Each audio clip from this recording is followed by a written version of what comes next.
All right, here we go. For real this time. Are we gonna do it? Marco, are you now ready for the totally awesome, coolest show ever? Hey, listen, every once in a while, you got to pull a Matt and eject early. But I'm ready to go. Yep.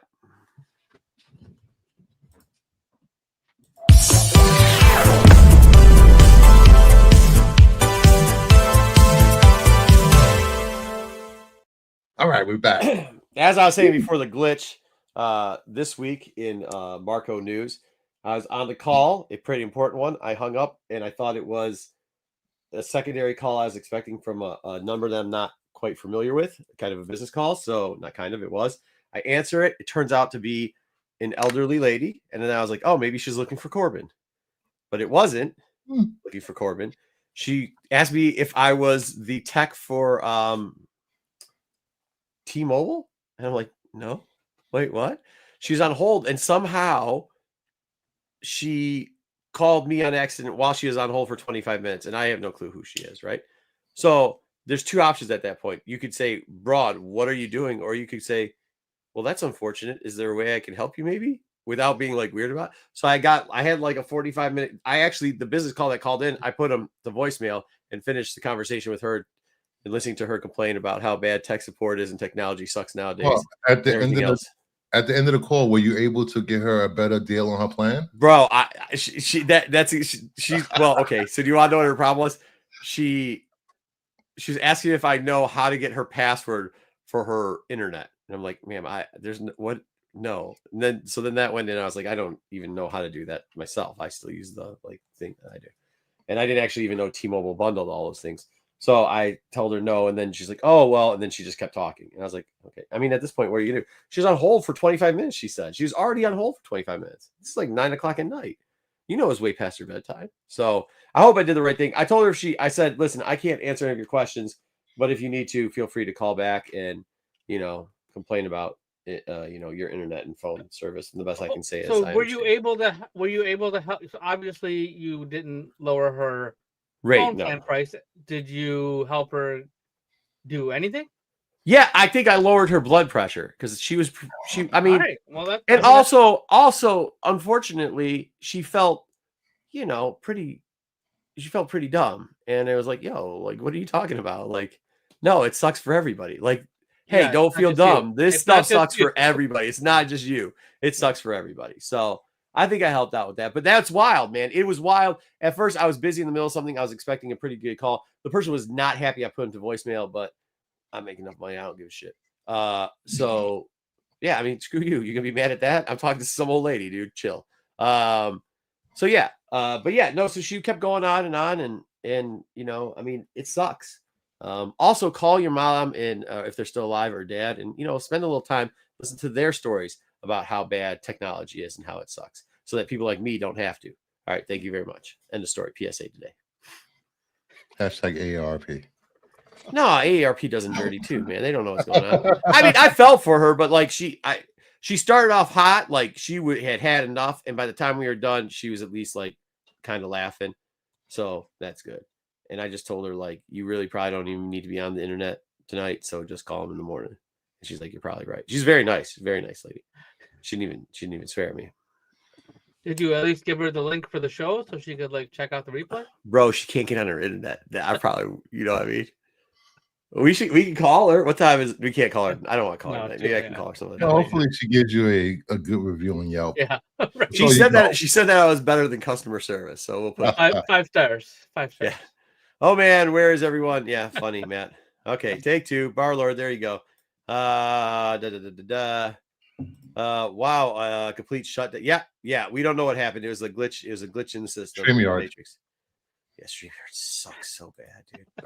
What happened? Welcome to the TSC show, the totally shortest, coolest show ever. Thank you, man. See, Matt, why don't you take a book out of Matthews and do something funny? Like this is actually funny. Good job, Matthew. Give this guy the bell, man. Oh, Matthew should come up with an internet show. We could use one on Saturday night. Ring the bell. Jeez, what that for Matt for, Marco? Who was the bell for? I don't know. JJ Comic. Hey, Marco. Hey, what's going on, JJ? How are you? J&J. What's up, Tom and Bruce? They're in our area, Dub. They've probably seen us before. We probably ran into them a couple times, to be honest with you. Yeah. Yeah. Nearby. Tax sponsored by Okay, yes. Just be nice to the people. I might be going to a record show if I can make it. Oh my God, that is too hot in Arizona, Matt. Oh, I get Lord. 118. Why people live in Arizona? I don't get because they like their brain. No, it's stupid. Meyer, wild that we don't get Imperial 3 on here. What?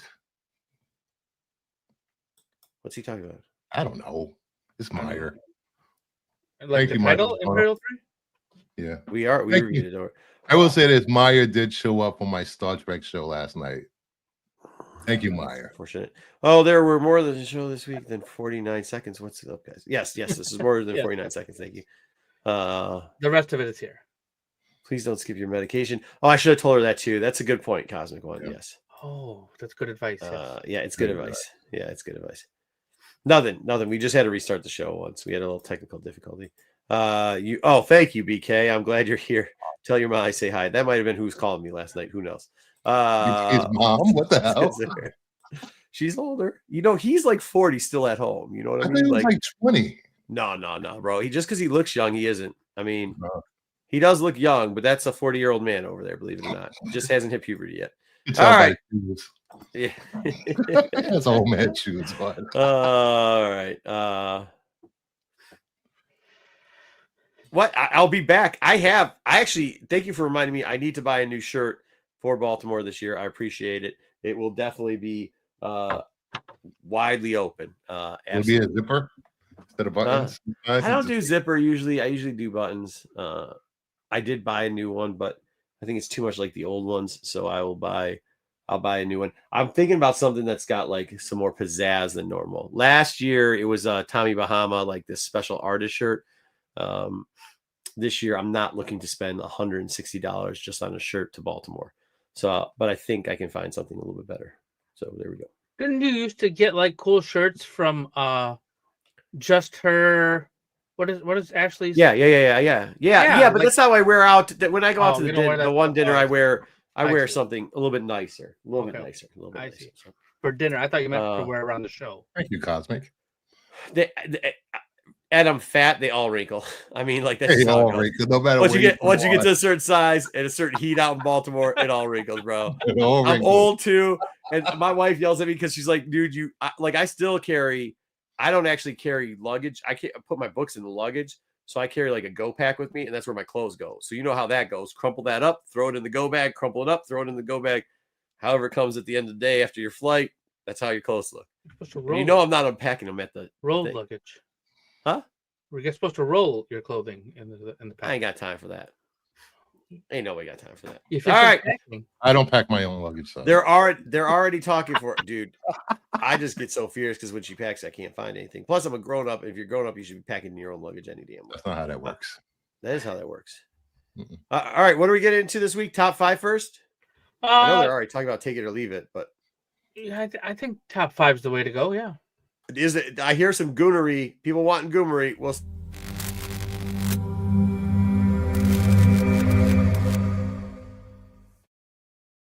now here's the thing: for every gooner cover that Bruce does above 1, he's going to get -5 points. Just because you're not even playing the game at this point. All you're doing is throwing in goon covers. The committee did not vote on that resolution. I'm sorry, Marco. Just because you lead the council does not mean you get to make the rules. I do. I am the council. That's how that works. We're gonna ding them every single time. Every single time. We gotta go smaller. We're not getting here. Let me get this one right here. This is what we got. Oh, it's that last. Okay, I didn't know which one. I think. Oh, it doesn't fit that well now, but we'll see. All right, we'll see how this looks. Yeah, work. Like feedback, Ed. How does it look on your television? Ed, what's the TV look like? Yeah, a lot of empty space on the right. All right, we'll see. We'll see. Well, that's where the chat goes, so it should be all good. Yeah, but that's small if we do this. Yeah. Oh, the whole picture. Let's go. Let's see what we got. Yeah. All right. Let's wait for the feedback. All right, number 5. Here we go. Number 5, Marco. I like the Dead Man cover. Dead Man. Oh, he went Gooner? Wow. No, it's a Patina. Hold on, slow down. Wow. I mean, that's more Gooner than normal. I mean, that's not what it is. It's a Matina cover. Cover. So I want a Matina cover. Well, let's see who wins this one. You know I'm a fan Tell you of if it's good or not. Bruce won. It's gonna be the Coon Gooner one, of course. No, it's not. See? Oh, dude, I do like that. I like that Dead Man one. I like that. Was Dead Man even in that book though? It's called Justice League Red. He wasn't. He wasn't in the book. But he's got a red costume. Team. Maybe Dub, you're winning in it. the Dub's next got issue. it. I think only one Matina vote. Yeah, I mean, people don't have taste. I get it. You're saying they're choosing Dead Man so they don't have taste? That doesn't make any sense. No, they do. They do. I do. They do. It's not the book. I like that. Is that I know is that Jay Lee on yours, Bruce? That's Puppeteer Lee. Oh, Puppeteer Lee. I don't know if I like that one as much as some of the other ones. And yeah, I mean, you're doing the subtle goonery, but I get it. What's a bunch of foxes? She doesn't have anything. She's wearing fishnet. Like that's her outfit is fishnet as a topping. And then she covers it up with a suit jacket. Her suit jacket is flacked open. Bruce, but she's not California top heavy. That's goonery right there. You have to be California top heavy like that vampire. No. The gooners will imagine a spanker vision at any time. All right, next up, what do we got? Dub, I think you won this one. Yeah, I think so. My cover was definitely the best, at least for number 5. Yeah, it's good. It's good. All right, number 4. Girl. Here we go. I mean, it looked like Power Girl. Might as well have been. Power Girl was in the book, though, wasn't she? Yeah. Oh, right. Come on. Bruce, this is a good cover. It is a good cover. I swear, Nightwing is well underrated to the history of modern Nightwing of some of their covers. Like Nightwing is always gets like it's not every cover, but you'll look at Nightwing cover and you'll be like, damn, that's pretty solid, dude. They've been really going for it with the Nightwing covers. But I mean, not for just like this week or this month. They've been going for it for like a very long time. And it's not every week, every month though. Like they kind of miss on a couple of them. Like they'll miss really bad. And then all of a sudden they'll sneak in and do something good. Hugh's a Black Cat's not a bad cover either. Dude. Yeah, that's artist. I like the Hughes. It's like almost tasteful. Like it's not almost tasteful. Yeah, it's borderline there. It's nice. Well, here's the thing. Actually, it kind of is. But here's the thing about Hughes. There's so much goonery going to the absolute goonery as they can be that like now Hughes isn't even goonery. It's like, oh. Yeah, he's just not even going. You know what I mean? That's like, you know, you go to a strip club and it's full everything. Bottoms are even coming off where like they used to just, you know, they used to have the little flappies on their nipples. Now it's everywhere. You know what I mean? Yeah. Right. I like this cover. Yeah. All right. Let's move on to number 3. Dub, you're getting it again. Oh, Dub for the win. Oh, nice. Yeah, Dub got it. Almost tasteful. This is my motto in life. All right, here we go. Number 3. Matt, can't put that up, Matthew. Oh, Dub. Oh, dang! Look at that. What was that cover from? This was for. Was it the Toxic Avenger one? Toxic, yeah, it was the Toxic Avenger. Yeah, it's Toxic Avenger B cover. Really cool. Yeah, it was just too wacky. Oh, that's why Bruce is defending Dead Man. I'm not sure you read the book Dead Man Not There, but that's why Bruce is defending it. Because what are you talking about? I know. I read the book. I know Dead Man wasn't there, but he's on the team. I like Dead Man too, but yeah, I don't know. I think the monkey's the way to go. How is Bruce winning at this? Oh, is it a lot of the same votes from before? I don't know. Let's see. Yeah. Okay, Ed. Ed's begging for him to get the bell. He gets the bell. He gets the vote. It was pretty good. Ring the bell. That's not the bell. Hold on. It wasn't for that. I can't, dude. I hate StreamYard with a StreamYard, passion. they made it so bad now. Dude, so bad, man. Ring the bell. All right, there we go. Good job. All right, here we go. Bruce takes the number 3 Hey, man, pick. Bruce takes it with the. All right, number 2. That's the number 3 pick. That's what we did. Okay. Oh, right. No, this one. What is this? Oh, yeah. What is this? Well, you know we're not counting. Well, there you go. This cover looks fantastic in person too. Great cover. And I was able to look at this cover next to the 1 in 25 cover of this book. Yeah. And that book, that the 1 in 25 has no chance against this. This book is awesome. Which one was the 1 in 25? It was her like, crawling on the lasers. Yeah, the lasers. One of the books looked really good. The one with the cat thing next to her, whatever ratio that was kind of corny. There was Frank Cho. That was kind of cool, but This one is better than Frank Cho. Bruce wins this one. Okay. Yeah. Thank you. Yeah, Thank Bruce you. wins. I am the Pinocchio guy. Yeah. Yeah, this is good. This is done very well. I think we looked at this in FOC and thought it was pretty good. But all right, what do we got next? All right. And the number one pick this week. Here we go. I wonder what the 125 was. I might have to look it up because it sounds like some people just didn't get it. I did go. Oh, all right. Yeah, I almost put it there too, but I just couldn't look at a penis. What penis? Oh, in Dub's book in the background. Didn't you remember this? Pete found it. If you look above her sword, there's a Schwang Dong back there. Oh. There's like a Schwang Dong. Spoiler alert. I still maybe put the word into this. So I was going to make that comment, but I did. But as I point out, it's because, of course, this is actually the cover that they have here is probably the best cover out of it. It's clean and it looks really good. By the way, how, Bruce, can you talk crap about Gunnery and then you put the Matina up yourself? You don't want to say limit Goonery. Yeah, I did. I don't know. I think this is tastefully done on the left. I think it's nice when you don't have her fully exposed. I don't know. We're reviewing that book too. I can't get behind the whole furry thing. What? Not really, the furries don't do Oh, yeah. I mean, yeah, that convention probably screwed you up the whole time. I'm not saying that. I'm just saying. Even before that. I'm just saying, like, the lines and everything else, but you know what I mean? Yeah. What is what? What is the Schwan dog? No, it is. The artist is known as for putting schwangs and stuff in the background. She does it all the time. Yeah. Just random schwangos. If you actually look with the Virgin, she puts like a double schwango. So there's one there, and then there's another phallic symbol where the I didn't even notice that. I didn't either, as Pete that pointed out. No comment on Pete noticing. Yeah, it is just a mask. It's not a furry situation. Thank you, Timothy. America. It's a hat. I don't know if it's a hat, but okay. All right, let's get into the it is the Fight Club cover, yes. All right, here we go. Variant. I can't believe I knocked the Schwang Dong cover because I think I used it as a variant. Spoiler alert. Number 5. I forgot that it had the Schwang Dong on it till later. Look, I told you I'm a man of my word. I could have chosen a bunch of different ones, but I told you I like the series of these. You are definitely a fan of. I'm gonna put them on. I'm gonna put them on every single week. So, spoiler alert, it's in the 5 spot. I probably wouldn't have put it on this week. There was a lot of books. I got to tell you this. Here's the deal. This week of the month is the best week of the month there is, I believe. This week of the month is the best week of the month in comics. Because this week's got the best titles on. Like, there isn't another week that has similar. Oh man, I just busted these damn bows. Okay, well, that sucks. I like them. I'll buy a new pair.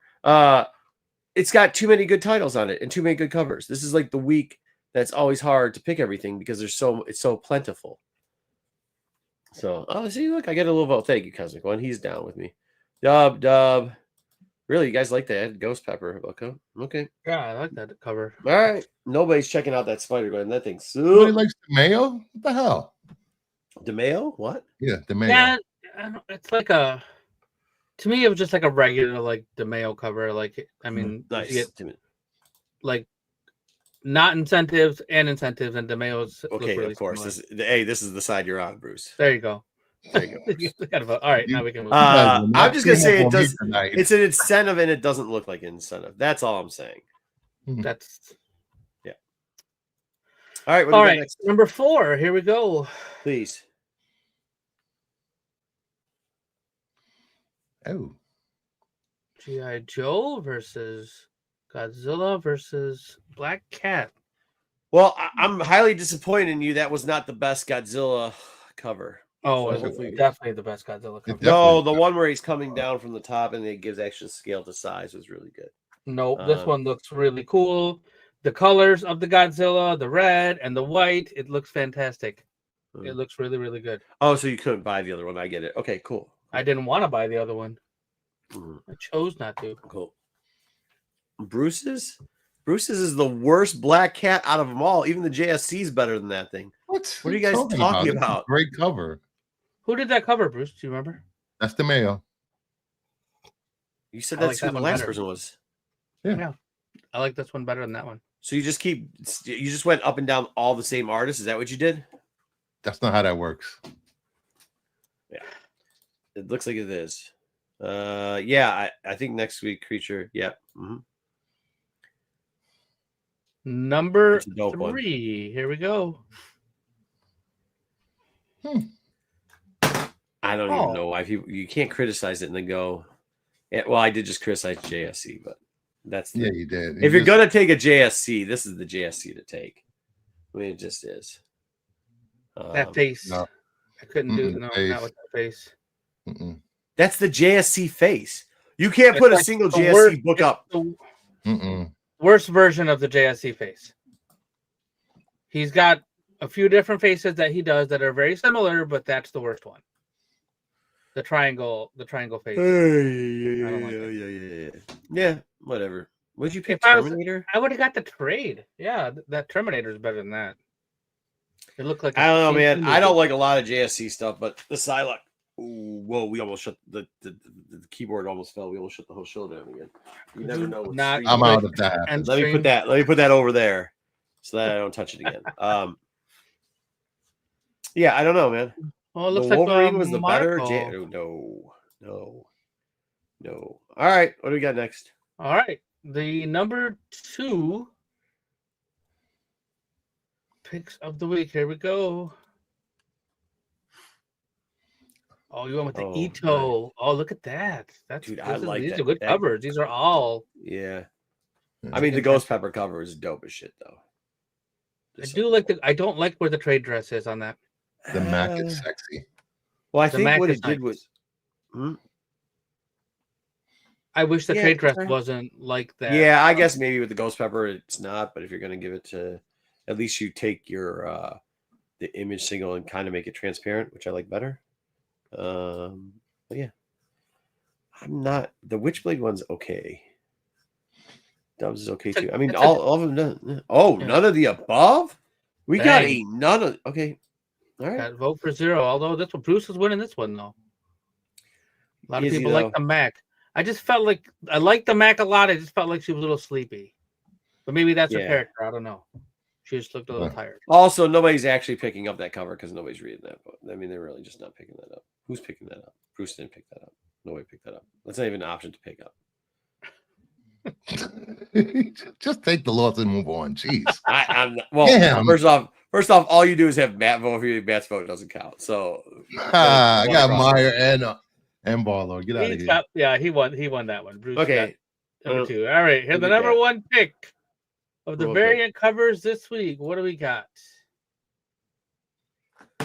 Schwan Dong. Dang, you guys both picked the Schwan cover. Yeah, Schwan Dongs. Wow. I went with the Mothra cover. Schwan Dongs. You can have it. We'll stop giving you a hard time, man. We're just joking with you. I'm not defending the Schwan cover. I'm not defending it. Yeah, I can't say anything about it. I can't. Yeah. I don't know. Everybody loved it. Everybody loved it before I mentioned that. Yeah. All the Glizzy people. Look, I get both. I get the Gooners and the Glizzy lovers. I'm a man of the people. I do this for them. I get the Gooners and the Glizzy lovers, both of them.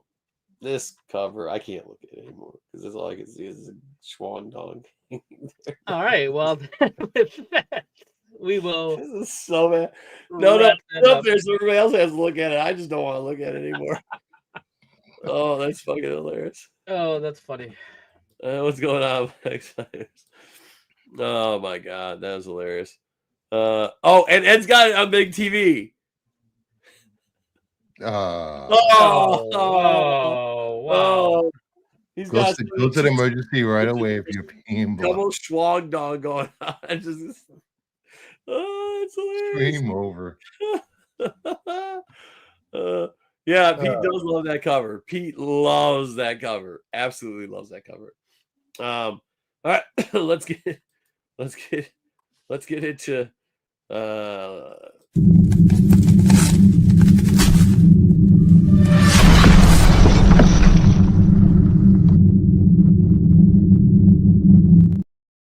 oh my god, that was funny. Good job. Thanks, Pete. Cover of the year. All right. Versus battle for FOC. Bruce, let's see if we can figure out the themes here. Here we go. It's an easy one. It's only one theme. Only one Persians? theme. Oh, look at the Panosian. Is that open order? That's beautiful. Yeah, I like that. I don't think either one is. I can go pull them up on the FOC and see real quick. Who? Yeah, it's got to I need be. to start adding it. And Psylocke on the left, and it is. that's Psylocke? Yeah. Oh, I thought it was somebody with a Cat I ears. thought it's an anthropomorph, like with ears. Yeah. No. Hold on. I'll pull it up. It's dude, one of the two sites is great. Lunar's great at doing stuff. Oh, I just gave away the theme, but let me go. I think it's Psylocke's like cover number 6 or whatever she's on. I'll get you. Yeah, oh, no. that's the one. I didn't put that down. That Godzilla is a good. That's where I got screwed up. That Godzilla on the FOC is a good cover. Did I not learn how to? Yes, that is the next issue of Catwoman, Meyer, and the FOC, which is final order cutoff for that is this Monday. Yes. Although I don't know, we're checking to see if that's a incentive cover or We can do both. Somebody else can look it up. Just type it into the League of. Just type in Catwoman 6, I think. Something yeah. like that. I love that. Yeah, the other one is X-Men. It's Swabe, however you say his name, Josh. Joshua Swaby. Yeah, that is. It's supposed to be Psylocke. It's X-Men 22 Psylocke variant. There's going to be 2 of them out. And then as far as the... Oops, don't have this on me. That is a variant for... That's the car stock variant for the Catwoman. I know that off the hand. Yeah, it's open order. Yeah. Open order, though. Open order, though. Yeah. Yeah, that's a sweet cover. So I don't know what they're saying in the chat, but... The one in 25 is nice, too. The Quan. Yeah, shout out R.I.P. Rich Homie Quan.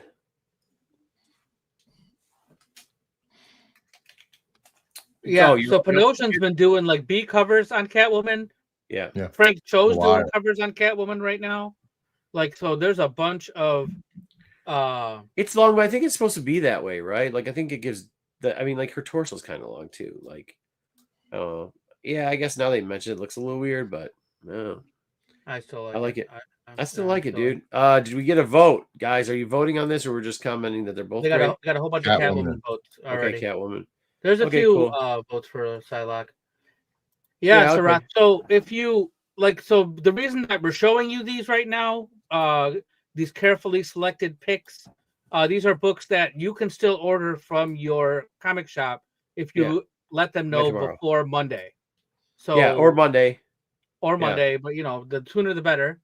You let them know, hey, I want this, and they can still order it up until Monday. I mean, we would do it. You know, it usually comes out every month. You get a whole new, like a 2-month pass. We used to have it in Preview World. It's now less than that. They don't do it as well. Penguin actually doesn't even release their FOC list till the Tuesday after Monday. And the other way to do it is try to go to the whole catalog and try to figure it out yourself, which sucks. But we do this segment here so that you'll remember. Tuesdays are after Mondays. Huh? All Tuesdays are after Mondays. Yeah, but they do it after Monday because they shut down their FOC on Monday. That was my point. I'm sorry. It's okay. So we do this here on the Wednesday so that you have a couple days, you know, to remember what it is. And we get a lot of replay on this. So by the end of the week, so before Monday or on Monday is usually when FOC cuts off. So try to order it before final order cutoff. That's what FOC stands for. Oh, okay. Fair enough. Yeah. You're right. All right. Next group. All right. Did I give away the theme already? I did, I think. No, I don't know what it is. We have Creep Show versus, is that Grimm? No, this is, hold on. I got to get back to labeling these. It is not. And I can't tell you where you can find out where it is. Oh, wait, that's the other one. Creep Show versus, it's a new title, I believe. That is a Tula Lotte cover. Yes. You can obviously tell by her. It's a Buffy cover? Style. Not Buffy. Not a Buffy cover. Where did I grab it? It was not. That's not it. Horrifics. Is it kill? No, it's not kill. Man, we really got to start labeling these before we put them out there. I said that last week. Oh, yeah. I know, and I didn't do it this week again. I don't know. I'll get back to you in a little bit. The only way I can tell you is that it's not lunar. It's not a lunar book. All right. It's on the other side. All right. Well, we'll get back to you with some facts about that. And then we're going to go to the next set of books. Whoa. Yay. What do we get? Catacomb Torment versus Star Trek Red Shirts. Yes. I don't know what that is, but I decided to do these two, line them up. I like the Torment cover. I think it's the better of the two covers. We got Barons on the left, and we have Suspiria on the right. What's that? I don't even know what. What'd you just say? I said we have Barons on the left. What's Barons? The artist. Bjorn Barons. And we have Suspiria Vilches on the right. Nice. There you go. I will go for the Suspiria. Yes, I agree. Excelente. Sweet. All right. Keep moving. Oh yeah, Suspiria's getting the votes. Are they getting the votes on that? Cool. Yep. All right, here we go. Ghost Pepper versus Kill All Immortals. Yeah. Yeah, I'm gonna go for the Kill Bill homage Kill book. All Immortals? Really? Oh, I don't know. I'm loving all of. I mean, maybe it's just me, but I'm loving all the Ghost Pepper. The Ghost Pepper books. So is that Christina Applegate on that Kill All cover? What's that? Christina Applegate. Maybe you're right. Yeah. Maybe you're right. I don't know. That the girl on the left is a little too crazy eyes for me. It is crazy eyes, but I like the colors. I don't know what it is. It's like they're using different colors. It looks a little like a ton of books. Mad plus Kardashian. A little too much. Kardashian. She has a reality. Kardashian. Looks like a little Kardashian. All right. Well, that's an opinion. That is an opinion. That is it's my opinion. Absolutely. Yeah, that doesn't just like buttholes. Everybody's got one. Yeah, yours the biggest one. Oh, pause. Oh, not good. That wasn't a good one, dude. All right, what's next? You got these two dudes on the cover. So you got China looking Wonder Woman on the left, and you got you got Wonder. The Daredevil is. Hold on, I'll tell you who the Daredevil is. The Daredevil is. I did two famouser artists on this that people like. It's Lee Bermejo, and then the one on the left. Do you know who the one on the right, or do you know who the dude on the left is? What was your name? What is your name? Bruce? Yeah. Do you know who the dude on the left is? Do you know what book it is? Yes, it's the Wonder Woman title. Yes, it is. And who's doing those? Yeah, Spears. Spears is doing a lot of the card stuff. So I put two very popular, very popular artists. So he's doing trading card covers? Yes. Mm-hmm. And these are kind of two very popular artists at the time. People really like them. I like the real colors. That's not the real theme. That's not the theme. Go ahead. Do we have any more? Yes. I don't know. I think it's okay. He's got another one out that week too. The trading card ones are kind of cool. They look like the old trading card ones. Okay. What's his leg? I don't know. That's Spider-Man, and that is the Hughes, and then the other one is obviously Absolute Flash. Huh? In Huckley. Yep. Mm-hmm. Flash all the way. Flash. Yeah. Who is on the right? Who did I say was on the right? You say Hughes? It's Hughes. Yeah, it's a Hughes. Yeah, it's just Hughes not doing his normal. That's horrible. Lunar easy. Yeah, but even not goonery, it just Well, I mean, it is what it is. off. All right. Is there any more? Oh, see, he likes it. You Nope. like both, And yes. that wraps it up. It was Lunar Books against Penguin Books. That was the theme.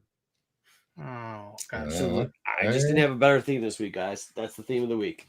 Lunar Gooner, versus Penguin. Gooner, That's all you non-gooner? can I don't know. No, there was not all gooneries. It was not all gooneries. Yeah, I thought it. Yeah, the background detail's good. There's a ton of detail. Yeah, it's muted, but there's a ton of detail. Yeah, like a lot. That's right. Like there's like a who's that in the back? Like Angela or something back there too, or Rogue? Oh, it's Rogue. Where? Right above Spidey's hand, where he's holding the web. Oh my gosh, is that? Yeah, That like, is I the think cover that's for Rogue. Savage Yeah, yeah. Rogue. You're right. That's funny. I wouldn't have looked. Is that- Matt told me to is look that at the Pop? background. Is that Pop in the bottom? Look at the bottom one. Pop Kills. Yeah, it's just, he's got other Pop covers Kills. in there. Yeah, he's got Pop Kills cover in there. Oh wow, yeah, that's pretty cool. Yeah, it's much better than I thought. Doper than everybody was saying a minute ago, weren't they? Good, Yeah. good Nope. eye, Matt. I was Good wrong, yeah, eye. man. It doesn't matter how much detail he has in the background. Spider-Man still looks like shit. Yeah, if you don't look at Spider-Man, then it's a great cover. I took Spider-Man off the I cover. put it up there so you Spider-Man's guys- face is good, and his torso is good. It's the legs that just like yeah. it's like a figure that got twisted around. Like his Yeah, legs but I went mean, the he wrong way. spins around like that sometimes. I guess I don't know. Mm. I don't know. Ooh. All right. Good job. What are we doing? Take it or leave it? Yeah, we could do that. Feel free, by the way, if you guys have covers, leave them. Send us comments on which covers you want. We can add you on slides. Definitely do it. You'll have more picks than Corbin, that's for sure. All right, take it or leave it. I know people have been already talking about some of the books, so.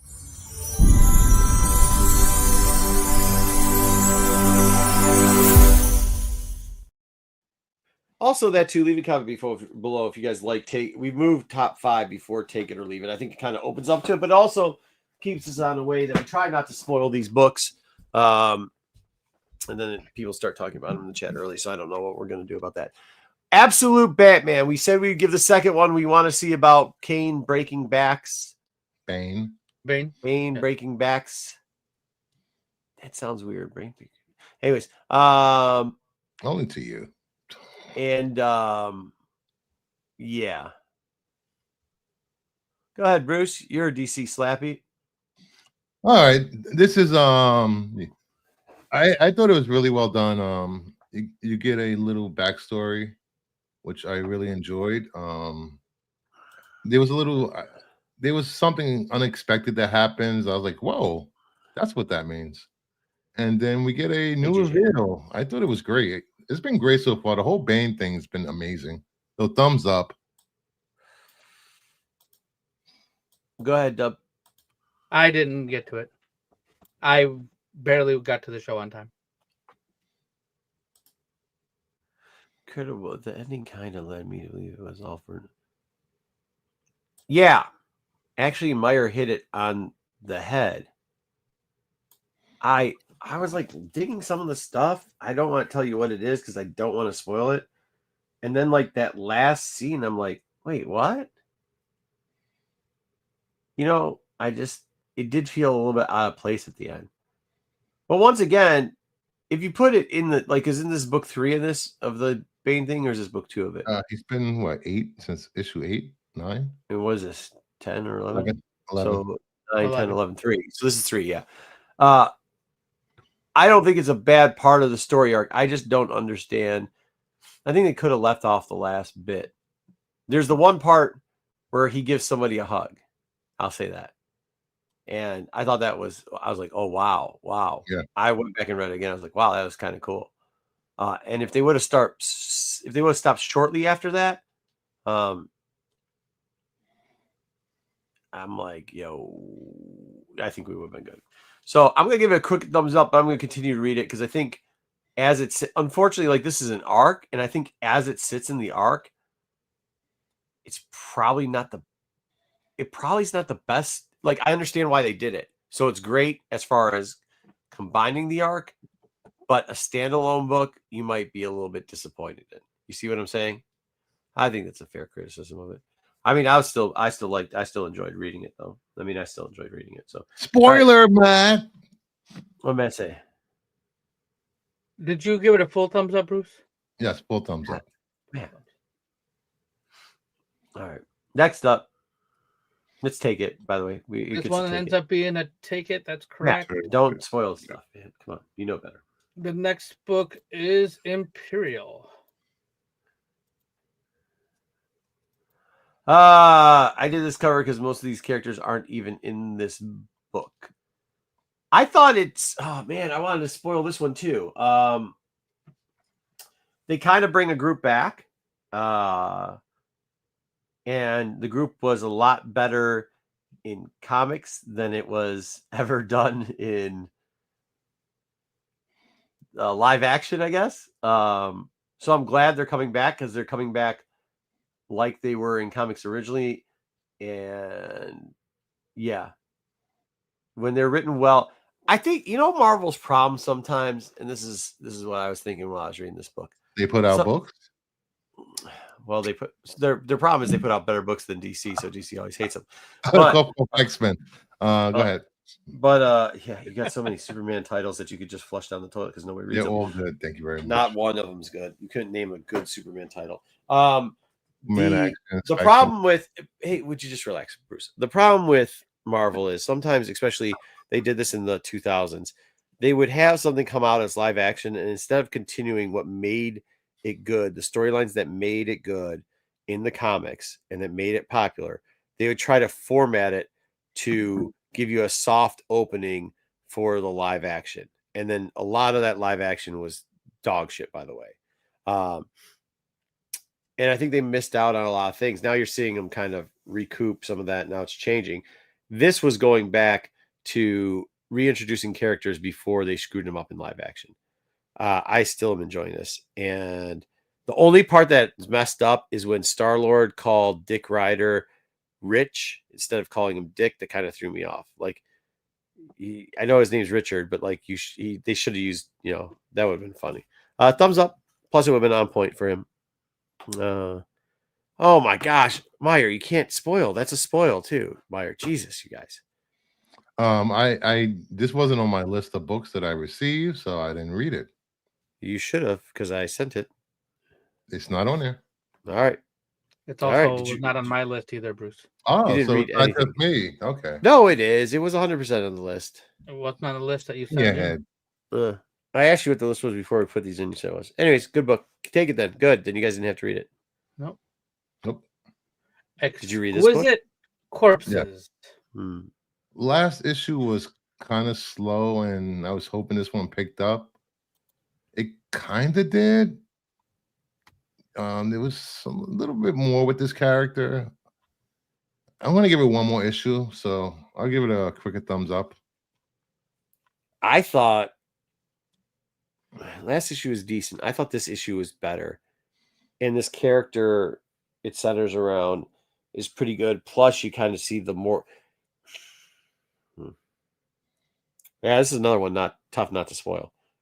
There's two characters that have similar, that looks like they have similar motives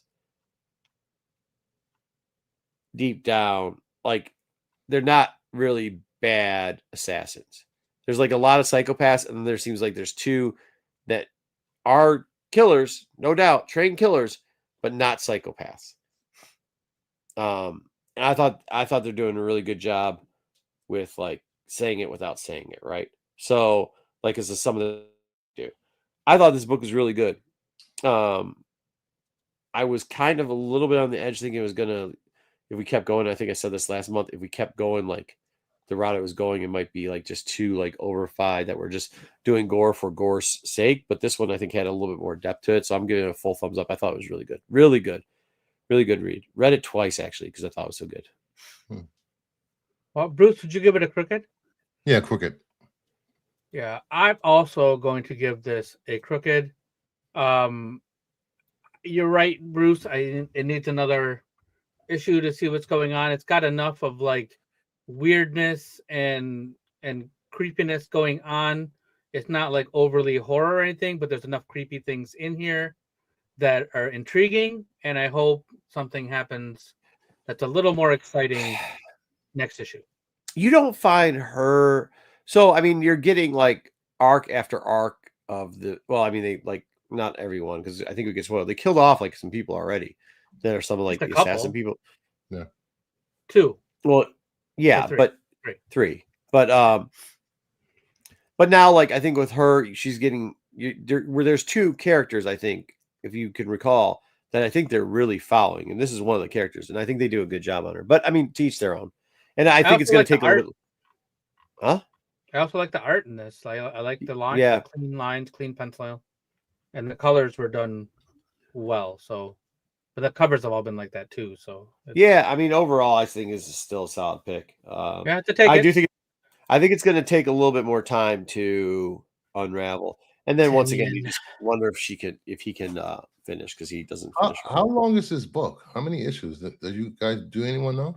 I think it's only supposed to be 12, but you never know with him. He doesn't usually finish well. So, yeah, I'm not sure. You got that going for you. All right, what's next? Next book is the Justice League Red. And I think Deadman's on this cover too. He is. No. Oh, yeah, he is. Yeah, he is.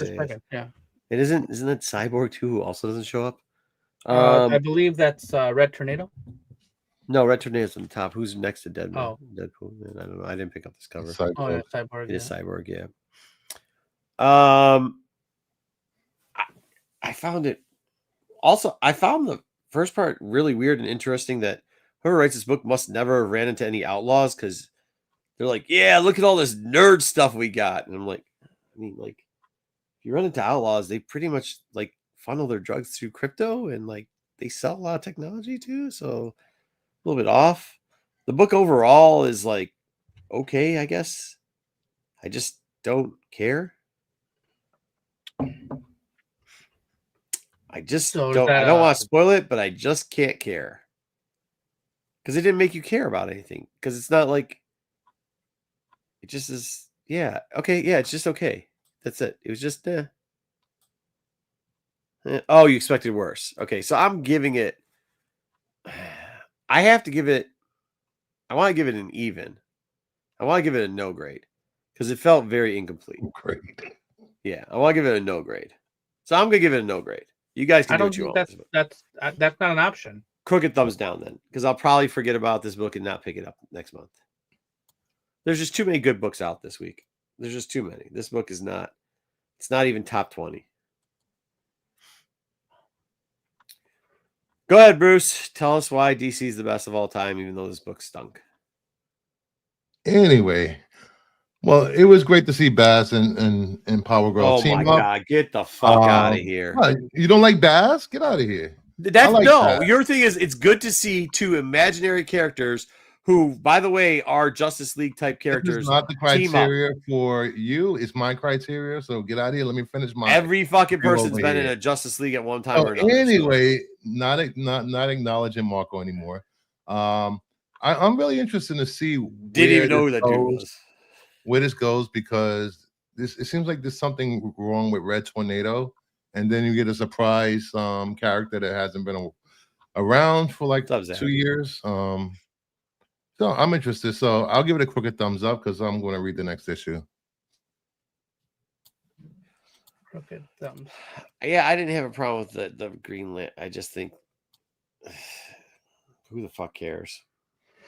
Wow. So this one is pretty even because you got a crooked thumbs up and a crooked thumbs down. I did not get a chance to read this book. I did flip through some of it. I did like the art. Clayton Henry. Oh yeah, the art was good.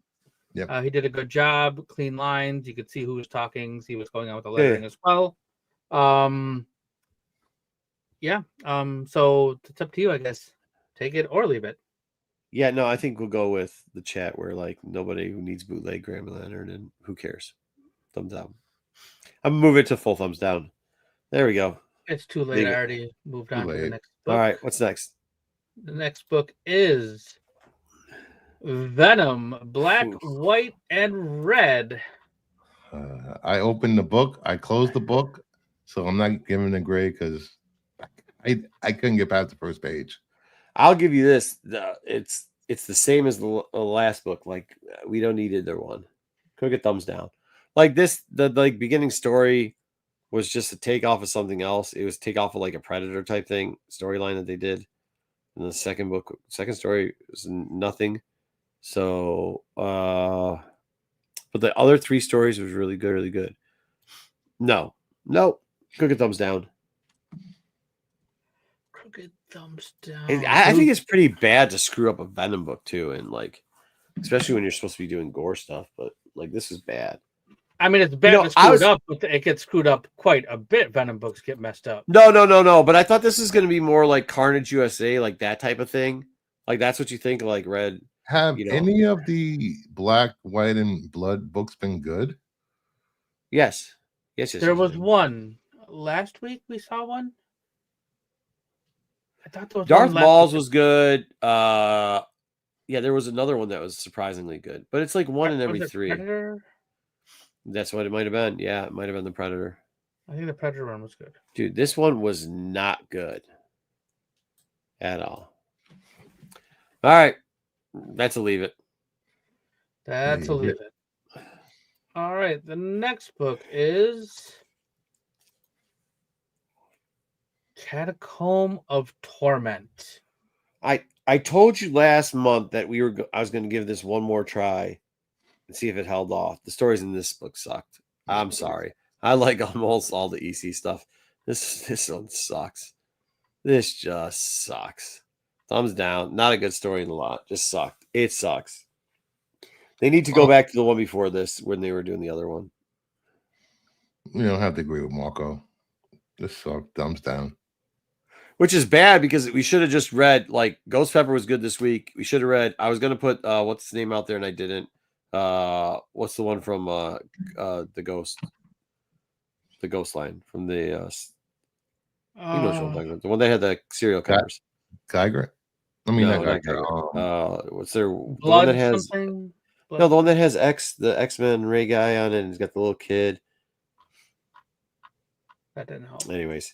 It's the serial cover that we looked at earlier.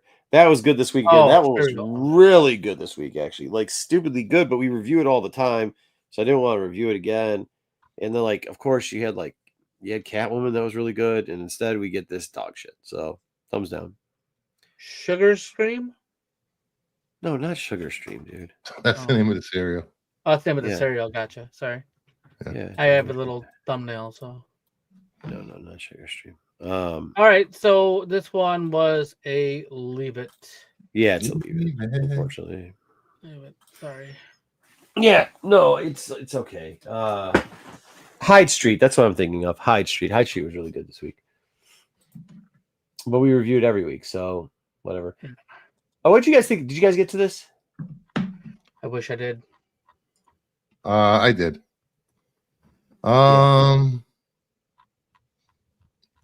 I don't know. It just didn't feel like a first issue story. You're so cap, bro. You're such a cap. Okay. It was good, but it didn't feel like a first issue story. It felt like this is it meant for maybe 3rd or 4th issue.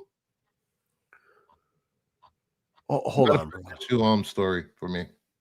You just did the Justice League one where we had Red Storm. Yeah, good. I'm glad we talked to you. Yeah, that was setting up a story. This was really a good story. This is a thumbs up all around. If you weren't reading Spider-Man, you wouldn't know what was going on with her and Spider-Man. Yeah, this is an easy thumbs up, full thumbs up. Actually, this is an easy full thumbs up. This book. I was actually looking for it to be crap too, maybe, but was surprised at how it kind of turned out. I actually read this one in the LCS because I was planning on putting it back on the shelf. I ended up keeping it. So, and while I was doing it, a couple of us were reading it, and like, I feel like that was not Spider-Man, by the way. No spoilers. Okay.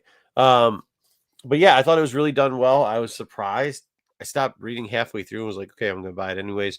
And then somebody else is talking about it, and they're like, did you read some of it? I was like, yeah. And then so they started reading it. So then we talked about it afterwards. And I was like, wow, I wish I could spoil some of this, but I think there's a different tone they're taking with it. And I think it's the proper tone. I thought it was going to start off a little corny, but they didn't. They which they could have gone easily. Instead, they gave it a little bit more depth, which I think they did a great job. And it's not about being a goon. So there you go. 2 thumbs up, Bruce. Yeah. Okay, there you go. Fair enough. Give it a thumbs up. Would you have, a full or crooked there, Brucey? Crooked. Figures.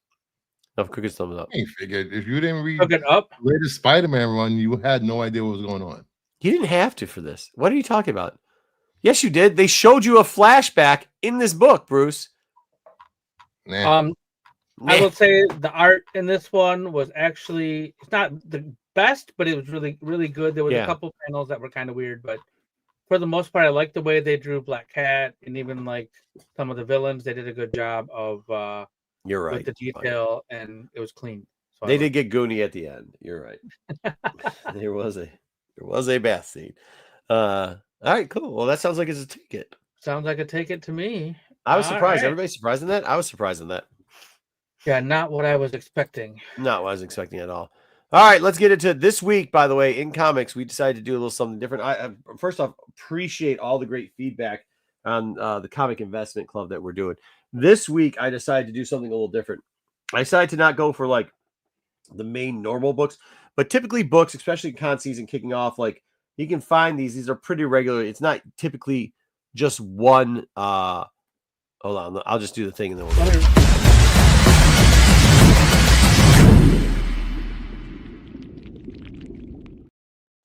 All right, there we go. So this week, instead of doing something, we did the Delados and some rare stuff, harder to find. We did some high end stuff. 1 week we did like top 10 comics in different sections. Like took a couple Silver Age, top 20 comics, whatever. This week I decided to do something a little different. And I know everybody's like, money's different, and that's fine. But these are kind of books that, they're not $1,000 9/8s. They're going to be, you might find one or two that are like probably $600 range, but there's other reasons why people get these books. And you can get them in the raw. We're just going to cover the graded 9/8 version of them because they're not really worth much outside of the 9/8. But I want to give like a different one. Like these are the books that like when you go, you might not get 100 likes on the thumb up thing and everybody be like, oh, wow. Or they're not the books that people, Dub, we know this too. People come to our booth and they'll grab like our very expensive books and they'll take pictures of it and then they'll hand it back.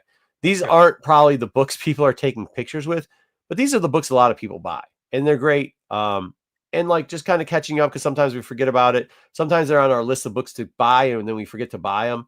And it kind of will be able to show us some of the market and where they're at. So let's just break into it right away. This book, this is Squirrel Girl's first appearance, and Zaggy's in the chat. Zaggy loves this book because Zaggy wants some girl from a cellular phone ad to play Squirrel Girl. But most people have forgotten this book. It's Marvel Superheroes 8. Well, he does. He brings it up all the time about Squirrel Girl whenever she's in the news. Just wanted to go over these real quickly. Last sale for this in a 9/8. This has fallen all the way down to $200. Yes. Whoa. Okay. We're not going to put that up, Zach. We're not going to put this up at all. But yeah, so this book, but as you can see, like a lot of the copies, especially around the time that they thought that there was actually a rumor that she's going to play there, started 40 copies, 750 was the high, 335 was the low. People, once again, are forgetting some of these copies, even though there's 23 selling, which is almost about half of what they were selling at their high points of 51, which is 2019, 56, 2020, and then again 2022. We kind of always throw that 2020 number out the door because, and half of 2001 because a lot of COVID money there. But even after that, whenever a rumor comes out about her, she's a very popular character. As you can see, Marvel kind of makes a run at popular characters over and over again. This is kind of the time for go after it. That 151 was a low, but it wasn't the lowest. And like I said, the last sale, this is $200 for Superhero Marvel 8. I will also tell you this. It's an easier book to find in real life than it is on the interwebs because when you put in Marvel Superhero number 8, a lot of times eBay and stuff will pull up Secret Wars for some reason, number 8. Yep. So there you go. One of the great books you should probably be looking out for and you should have in your collection. Speaking of that, nice. Squire, yeah, you liked it. Everybody likes this. This is a Chris book, a Claremont New Mutants. Both. I love both those books. Like this one and that one. Yeah. These are literally books that like you should own. I wanted to ask: was Squirrel Girl the first furry in Marvel?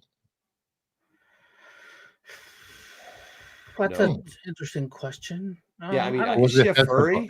Maybe Hesaba from Starjammers, actually. Yeah. Well, I mean, technically, isn't also Chode? Yeah. This is No, a frog. Chode's not a goddamn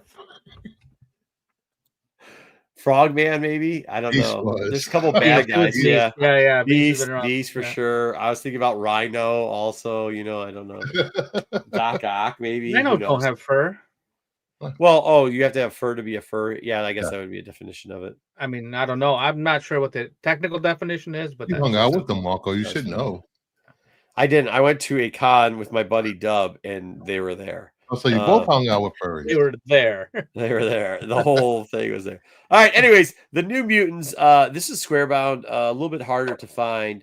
The first appearance here is all the New Mutants, and as you know, Marvel really likes to reboot products that they failed. And I was thinking about this while I was going through this book because I was like, it's still one that I try to get copies of. And the last time somebody asked me about it, I'm like, oh, they always reboot stuff.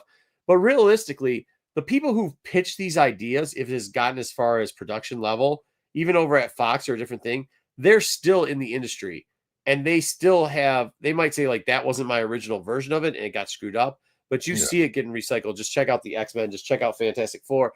Just check out Deadpool. Just check out Wolverine. I mean, like, the list goes on and on with how this has occurred. Shoot, even DC does it. Go look at the first Suicide Squad compared to the second one. I mean, we just keep going over and over with the same books, same appearances. You get a lot of New Mutants here. You get Cannonball. You get Wolfbane. You get Sunspot.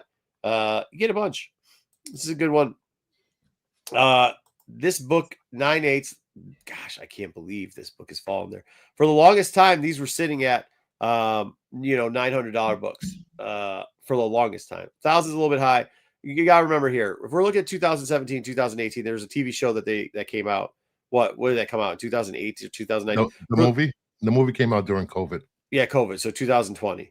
Okay, that's what it was. But remember, there was the rumor that it was going to be a TV show. Then it turned into a movie all around that time. So that's why you see the high prices of thousands of dollars there. Then it stayed at $9, fell down for a bit. 2021, I think that's when it came out. It was like 2021, right? It had to be around there. It had to be around there. Yeah. So you saw a little pop, then $9.99. It's starting to fall back down a little bit. So this is a book you want to keep on the radar. But $4.95 was the last sale. $4.60s, it's low. That's great. Once again, use those numbers to negotiate in. Make sure that you're looking not only at eBay or Go Collect, but make sure you're using your PSA average numbers too there, so you can figure out what the last sale was on it to your advantage for negotiation. But definitely a book to own. Marvel graphic novel number 4.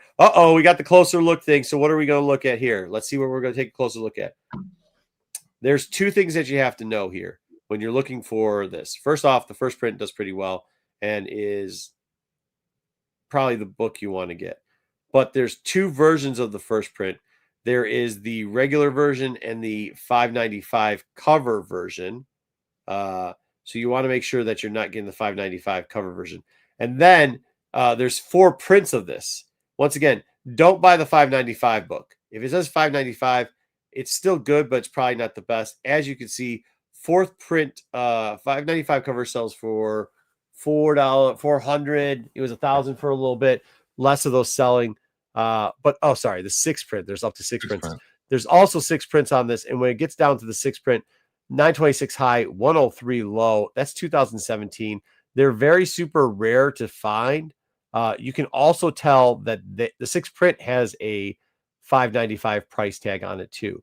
So I'm not sure. You have to go to the Inca to find out. The Inca is the thing on the inside, right? That says it. You just open up the book and it'll tell you what printing it is. You got to read the little paragraph thing. If you can find the 6 prints of it, which still has the $5.95 cover price, you'll probably be in some good luck if it's in a 9.8. I think overall on the census, graded out books of the 6 print is probably maybe a handful, like 10.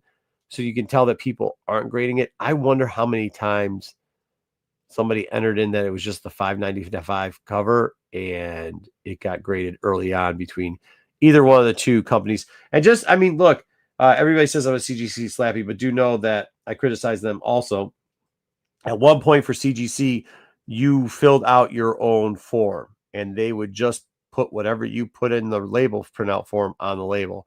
So if you see some of the older CBC slabs, and remember this was the bigger slab that they had to use, so it would be the early magazine years. Just check. Could be an old one, could actually be an ink on the inside, and if you do, you can get probably some big bucks for it. So there you go. Next up, we've got this. I've got like 6 covers of this, and I buy it in all grades. Iron Man number 128. This is the Demon in the Bottle. There's a new stand of this too that goes for a lot, but we won't be covering that. We're only going to be covering the regular version, 9/8. Look, highs are $1,175, but lows are $900. You don't have to have it in a 9/8. The last 9/8 sold for $900. But here's something you should look for. Make sure if you're looking for a Mark Jewelers ad, it also has it in there. It's a slick book. It does price way different. I've luckily been buying it at the $200 end in 9/8 more than the $1,200 end. It fluctuates all over the place.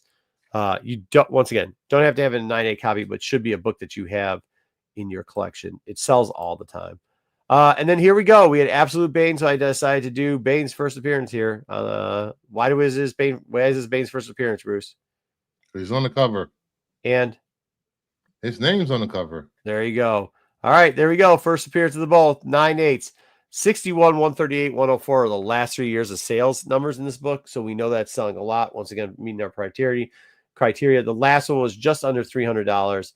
There are 3 printings of this book. Remember that, 3 printings. So make sure you get the first. Highs 368, lows 200. I think with Absolute Bane, it has risen this book back up from its lows of this year. And we're starting to see that rise back up to around the $300 range. Because the last 3, I think, were $295, $270 something, and like in the $280 range. Great book to have. Believe it or not, I don't always bash DC. I like the main story. I think it's good, and this is a cool book to have. Easy to sell, easy to buy. Next up, first issue penciled by McFarlane. Here we go for all you Arizona fans. We've got, look, everybody knows 99, 299, 300, 301, right? But 298, it's Brock's first cameo appearance of Venom-ish. I'm not going to argue with what the market calls this book. If it's first cameo appearance, a cameo appearance, a half a cameo, a third cameo, first half cameo, what it really is, and this is important because he's going to die sooner than later, is it's the first issue penciled by Todd McFarlane. And there is very vast Todd McFarlane collectors that love it in great shape. You should have 298. It gets overlooked a lot. 33 copies sold this year already. The year's not even done yet. I think we might break that 45 mark of last year. Highs is 705. Lows are 301. Hey, listen, when McFarlane's get their tax checks and when they get their like Christmas bonuses, make sure you put this book up because that's when the time to buy. Now in the depths of the heat, as long as you're not down south in Arizona, probably the time to buy for us normal folks, not sweltering in 118 degrees here. Last sale was 606. Wow, the internet's crazy. This might be.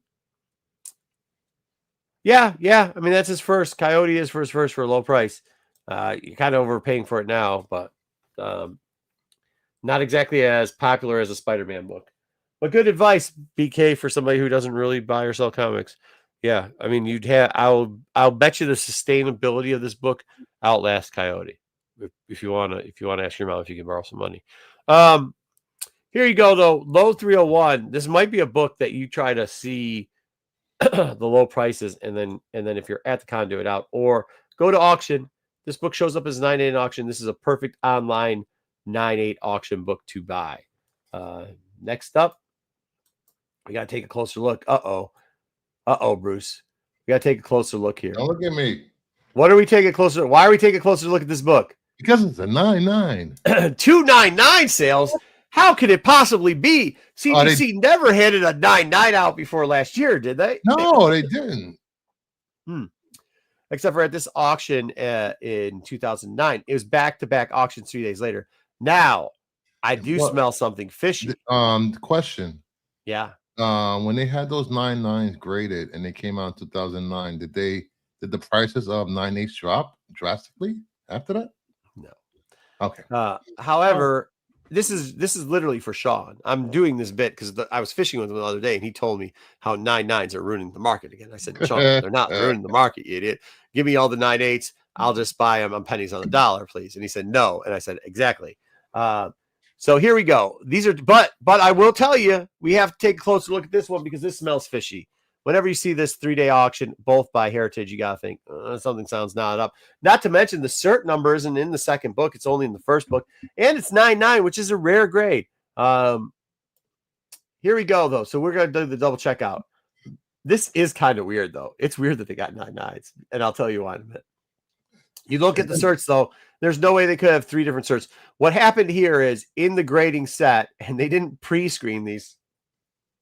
Oh, wait, what year was it? 09? They didn't have pre-screening in 9. They didn't get pre-screening until later, so that's probably why they didn't pre-screen. That's not true. Did they have pre-screening in 9? Pre-screening's been around since at least 2004, if not sooner. Was it that early? Yep. No, are you sure? For 9/8, well, you can't. They didn't have 9/9 pre-screening then.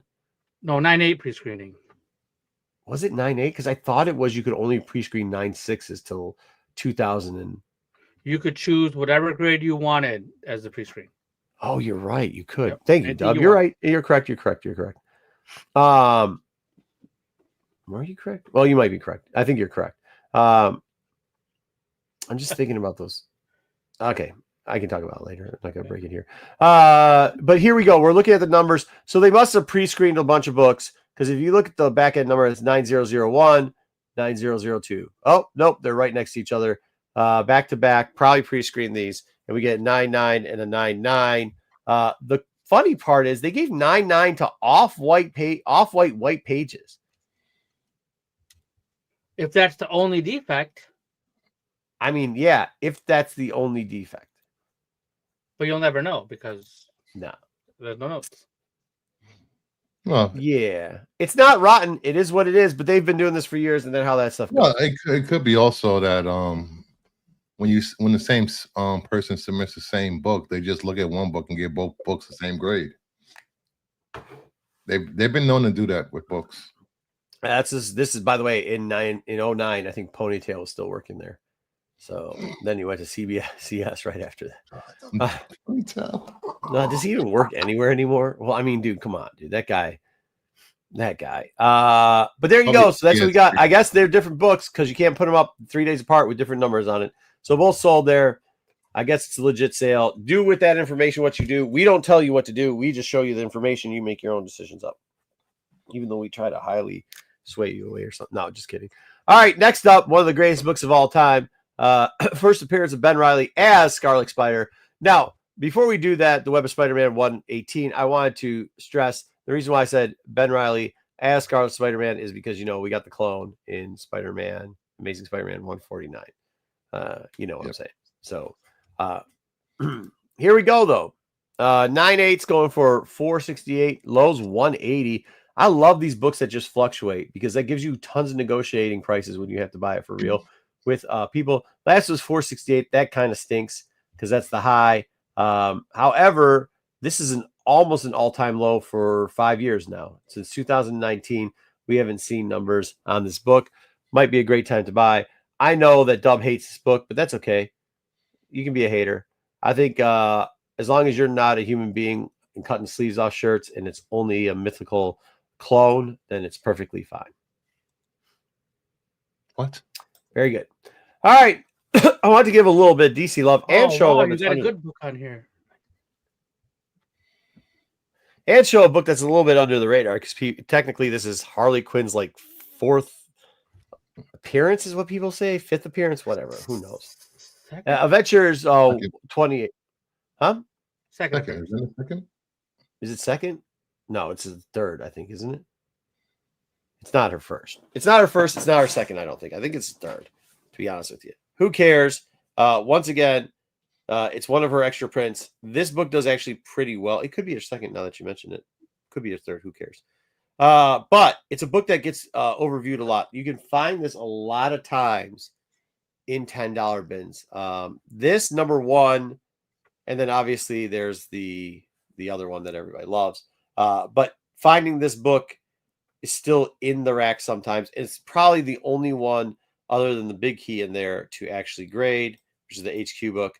9/8 go for 150 to 100, but have been known to go up to almost $200 before. So there you go.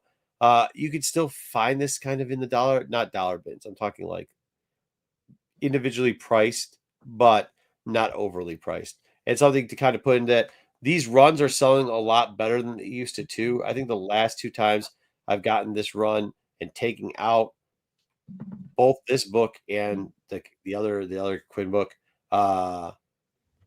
and actually sold one and this book on the wall faster than the Quinn book. So there you go.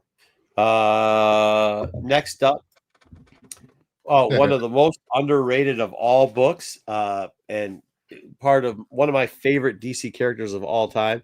And everybody's, to be honest with you, I've never met one person that doesn't like the Creeper. And as you may know, they're coming back and they're doing a newer form of this character, anyways, or so they say. But he's going to be a YouTuber or podcaster or something. Podcaster. So get it before it blows up again. I mean, he is one of the greatest characters of all time. He is the Creeper. This is showcase number 73. Also first appearance of Yats, which nobody cares about. Here we go. We went with the 9/0, which is not a hard book to find. Usually it'll cost you about $50 in the raw. Last sale was $200. This has a 204. Well, so this was his last sale was $200 because it just happened. Before that, those sales were 204 and 300. So we're on the low end here, guys. This is a book we should be picking up.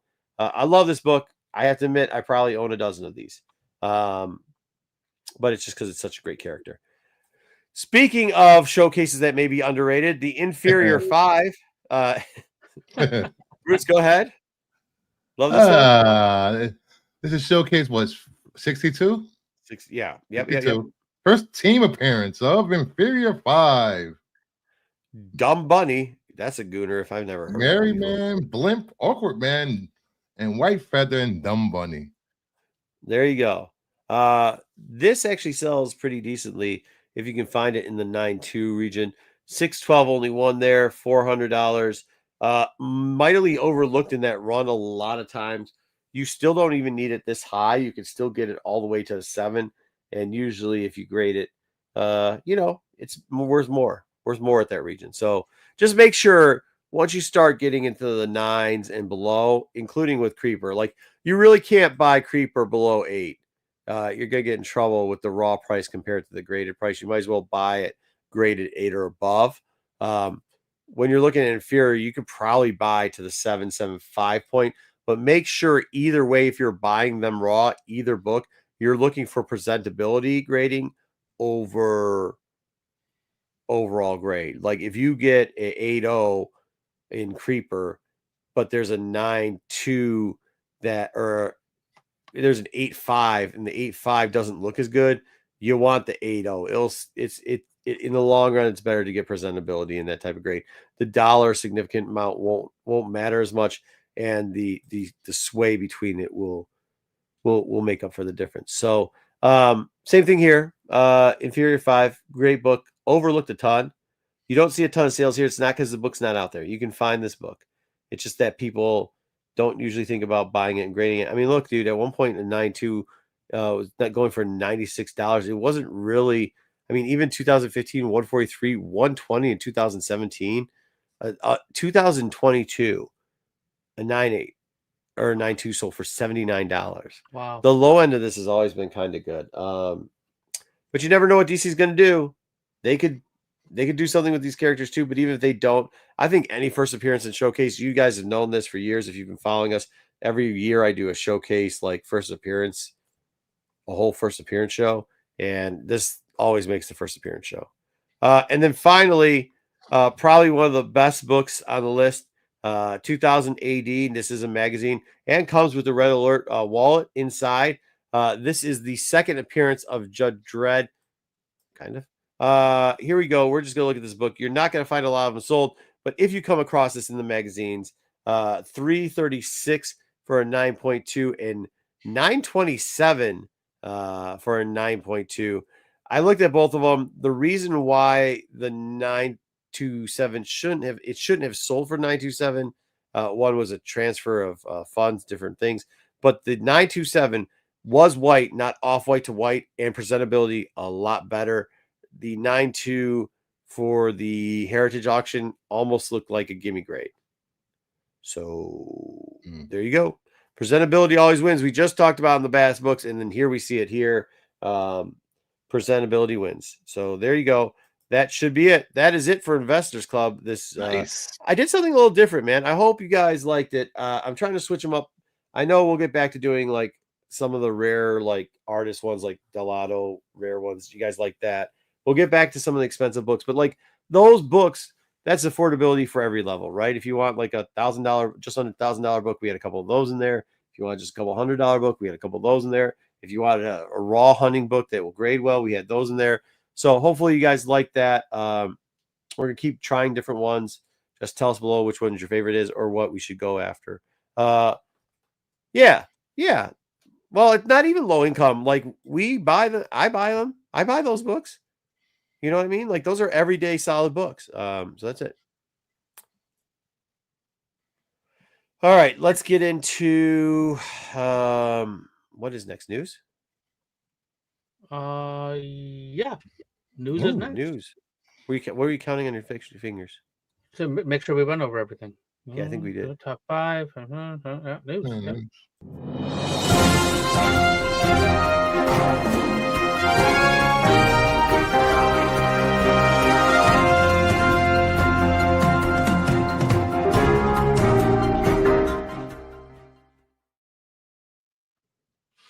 Sweet. It worked.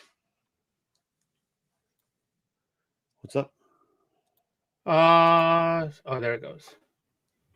All right, so let's talk about some news, top stories. I know this has been talked about on multiple places. However, could not at least acknowledge Terrence Stamp. He passed away. Hold up here. Hey, BK, it would be hard anyways because everything is a war, and a lot of them are like you could do Mega City 1 war, you could do Atomic War. You just go war after war after war, or you just do Mega City Underworld. Like the storylines aren't that hard to figure out what the storylines were, or Dread in the Deadlands. Like they're not like, bro, the titles of the stories and arcs are not. They're all post-apocalyptic. So like, and they use like Mega City 1 is like in half the story arcs. The other half have got something about like the Atomic War or this war or the war between the cities. So yeah, I mean, that's not like anybody can do that. Get out of here. Nonsense on this guy. Go ahead. Please go ahead. This guy's never picked up a comic book in his life. Terrence Stamp passed away last Sunday, I believe. Who? He has been in movies. Shoot! Since like the 70s. I mean, can you name any of the movies that are on the screen right now? No, I can. I thought you said Karen Stamp, and I saw the chick in the second one, and then I was like, wait, why is Zod in here? Yeah, those are all Zod. Priscilla, Queen of the Desert. Such a great movie. If you haven't seen it. Billy Budd, The Adventures of Priscilla, Queen of the Desert, Superman 2, The Limey, The Collector, Song for Marion, The Maddening Crowd, and Teorema is the last one. I mean, he was known around as the handsome actor. Like I know that was one of the things that was associated with him. What was the one next to Zod? Which one? Left or right? To the right, not when he's a chick. The Limey. Is the name of the movie. Else he looked just like that too. I can't remember what it is. Yeah, Star Wars. Episode 1. He was Chancellor Valorum. Yes, that's what it is. Yes. I moved for a vote of no confidence in Chancellor Valorum. Yes. All right. Well, he had a good life. I think he was 87. Is that right? Yeah, dude. What else you gonna do when you're 87? Gotta die eventually, right? But may he rest in peace. He did a lot. Yeah, for sure. Yeah. All right, let's talk about the box office. Yeah, I mean, yes, you're right. Okay, BK. That was my point. That was exactly my point. Weapons. Weapons. I didn't change the title, but they are number one again. 25 million. It's about a bunch of creepy little kids. Actually, that's not true. I was told the kids are hardly in it. There's 3 stories. It's like if you've seen The Barbarian, the same guy that did The Barbarian. Oh. So Zach Kreger. Yeah, so this, it dropped. I think last week it was close to 60 million and it went to 25, but it still had the number one spot. People are still out there watching Fantastic Four, huh? Yep, this was the last week of Fantastic Four, I think, officially in theaters, so it's done now. And then Nobody 2 had a nice little $9 million run. I forgot that came out. I'd like to see that one. I am a Bob Odenkirk fan, so. But yeah, that's your top 5. And The Bad Guys 2, I believe, is a kids movie, animated. Yeah, it is. It's that one with the wolf and the snake and thing or another. We're in it. Yeah. All right. In other news, Marvel Rivals might be getting original characters. They have been given allegedly NetEase has been given permission to add original characters to Marvel Rivals. So not just Marvel characters, so they can make up their own characters. They can make why would they do that? See, this is what I'm telling you. Marvel does dumb shit. Mm-hmm. Go ahead. Because I mean, the sales of the characters they drop in this, like you see it if it shows up on the cover or their character book, you look at it, it goes up. It has and I mean, I'm not just saying this but it gets people interested in the characters. Why would you do shit like that? Because they can always take that character and throw it in a book and make it a first appearance, and people will run out and buy it. Maybe no, but no. I'm sorry. I think you're. It has to be a Guna characters. Hold on. Now, I think you're misunderstanding the category of people that I'm talking about. Yeah, I want long-term fans of comics, right? Long-term, so that I can not only sell them the key, but I can also sell them the 3rd volume run by Donny Cates. That's what I want. Oh, you should read that. Ask Dub. Like, we sell a lot of runs and a lot of singular run books through DC and through Marvel, and you can talk to those fans and keep them going. That's what you're getting with Rival. They're not just buying the key; they're buying oh, hey, this is the first Source Store, and this is blah blah blah. And we're talking to people at these cons, going, "Oh, well, did you read this run? I read this run, and I read this." And we're selling them the majority of the run or some of the books in the run and everything like that. Those are going to be long-term people who are vested in characters and everything else. If you I think they're doing this because it's running out of steam with characters they adding recently. Who's the characters they added? I forgot who they added. They added a bunch for the season, whatever they were up to. And it wasn't a big fanfare like the other 2 seasons were. Well, yeah, I mean, maybe pick the right characters too. I mean, what Spider-Man is that? Is that Iron Suit Spider or something? Spider-Man. It's regular Spider-Man? It's regular Spider-Man. Who's the guy that looks like is that supposed to be Magneto? Yes. Most of the characters, they really don't look like they do in comics. They just did a whole slow down, dude. Swimsuit skin. Slow down with that. First off, it's not going to be a millennial tech nerd. It's going to be a Zoomer tech nerd. Second of all, probably a younger audience. This is the guy that's playing Fortnite. Get out of here, Steve. Yeah, you're playing fucking Fortnite, dude. Like 12. That was, what Fortnite was committed by. That was content that was created by a millennial tech nerd. So there you go. So one of the things that doesn't sound terrible, but then people are worried that this might take precedence over actual Marvel characters that haven't made its way to the game yet, and they're going to prioritize these new characters that they're creating. Of course, they are. So on the game side, the game developer side, it makes sense because they don't have to pay any more licensing fees or whatever to get more characters. And then on Marvel Oh, side, I don't like know Bruce about that. I said, bet you Marvel's made a deal where any character they create, Marvel has control.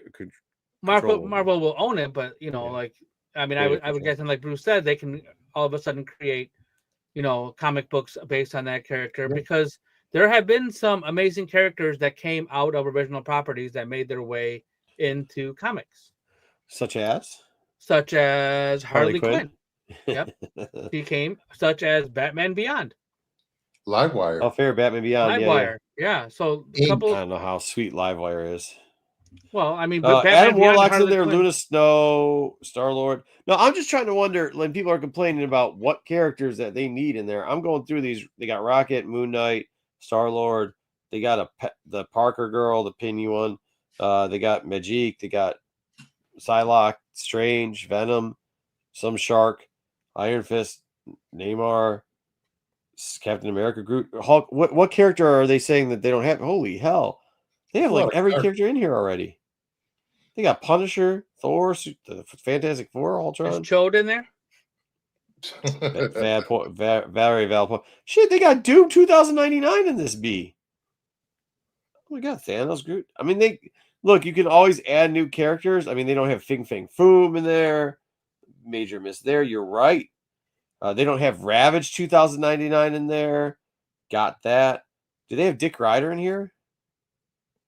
They don't have Dick Ryder in here. Pause. I think Nova might be in there. Maybe I missed it. But like, just because they said they can add new characters doesn't mean they're not going to add characters, add from both parties. I think what makes the most sense is what Bruce said. It's kind of like lost a little bit of steam. There's like a lot of games out. But Yeah. this one is Venom not feels the as same way. exciting. Venom, top Yeah. 5 characters that they need to put in Rivals. I mean, Puck. They don't have Puck in there. Puck. Pete's dad. You know what I Oh mean? my Like God. he ain't in there. So Sasquatch. I don't You know. know, Not in there. And you know, in a couple, 2 months, we're getting Call of Duty and Battlefield, so people want to forget about this. Yeah. Yeah, Battlefield's from what I hear. I got some friends that played the beta. They said that shit. Nope. Old school, like the good old Battlefield. All right, well, let's keep on talking about some video games. Kind of. There was a picture released this week of Oh yeah, a Shadow of Guile from Street Fighter. We got fair. Yep. And who's playing Guile? Kingdom was playing in the background. Andrew Schultz is the actor in this movie that posted this. Actually, not a bad idea. Yeah. BK. This is actually a character played by Cody Rhodes. You may be familiar with his work. Who's Andrew Schultz? He is a comedian, I think. But he's an actor that's in this movie as well. That's not that guy is going to play this dude. Cody Rhodes is playing Guile. Wait, on Sunday. Huh? Well, okay, yeah, okay. Cody Rhodes is? That's Cody Rhodes' Shadow. Yes. The guy with the tattoo, the eagle tattoo on the side of his head. An American. The lisp. Guile is an American soldier. The least talented Rhodes? Oh, jeez. That's hard times, I'll tell you right now. If one of my relatives was as bad as that and decides to put a tattoo on the side of his face like that to make up for his poor performance, man, hard times. Marco does not represent the values of By the way, keep buying the Hard Times t-shirt. Works well. Fair. Thank you very much.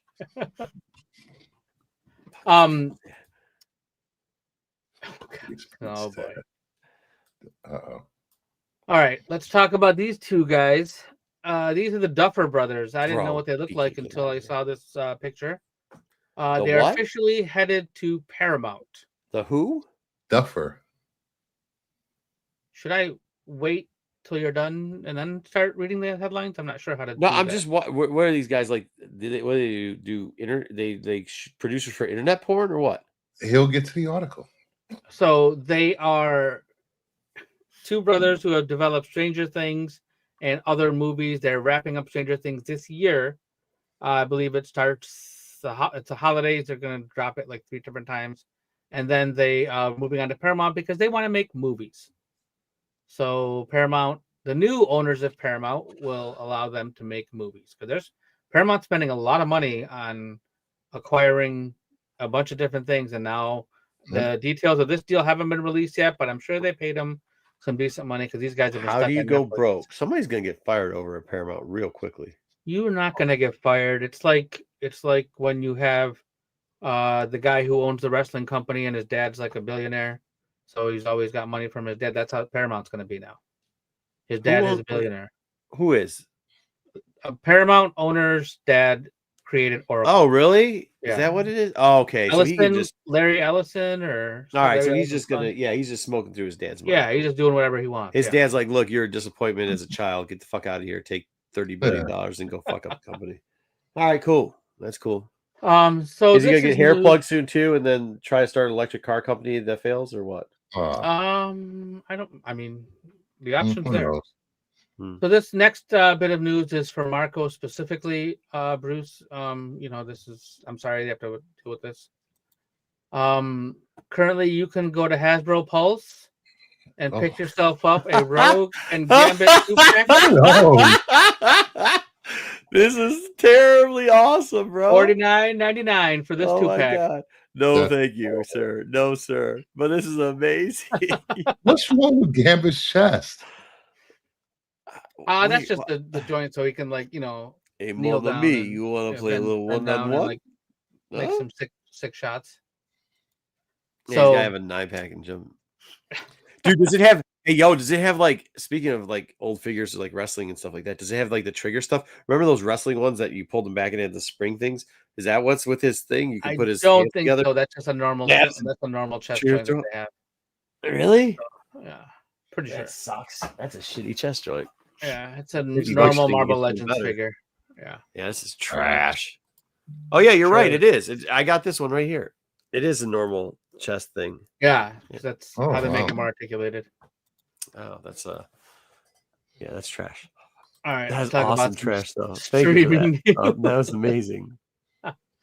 The date for Marvel Zombies got pushed up to September 24th, so you're gonna get it a week or so earlier for some reason. So for those of you Sudan's who are happy about this show, who? Sudan, our friend Sudan, the guy that drives Marvel Zombies. Arthur, he's gonna be happy. Oh, he's gonna go around and steal more books. Yeah. Right. Do some more covers. Yeah, he's. So all of you Marvel Zombies fans, you can check it out. It will 4-episode TVMA event series. It's got a bunch of people. It's gonna wrap up. I don't know. I didn't watch. Wasn't there zombies in the What If show? Yeah, there was. That's how it all started. Yeah. Gotcha. Okay. 4 episodes. That's it. All right. 4 episodes. I don't care. Why would you care about Shang-Chi? What? This isn't making me want to watch it. Well, I mean, that's who's going to be in it. What? Obviously, Thanos is going to be in it. Why would you sell it with Thanos? Why would you sell it with classic characters? I mean, I'm not knocking any of the characters they have listed Because there's zombies already. All the other characters are already zombies, and these ones aren't. Yeah, but so is the Scarlet Witch, isn't she? Oh, yeah, she's already a zombie. Oh, she? Oh. Yeah. She wasn't What If. I don't know. Spoiler alert. She's the main one. Yeah, you're right. You're right. Deadly Venom. You hit it right on the head. Nailed it. Yeah, right. Man, you couldn't have got it. You just point to the sky and knock it out the park, bro, because that's what that is. All I have to say is multiverse. This could be another dimension. It is. Yeah, it's exactly from the What If stuff. Oh, yeah. Well, I mean, I don't know.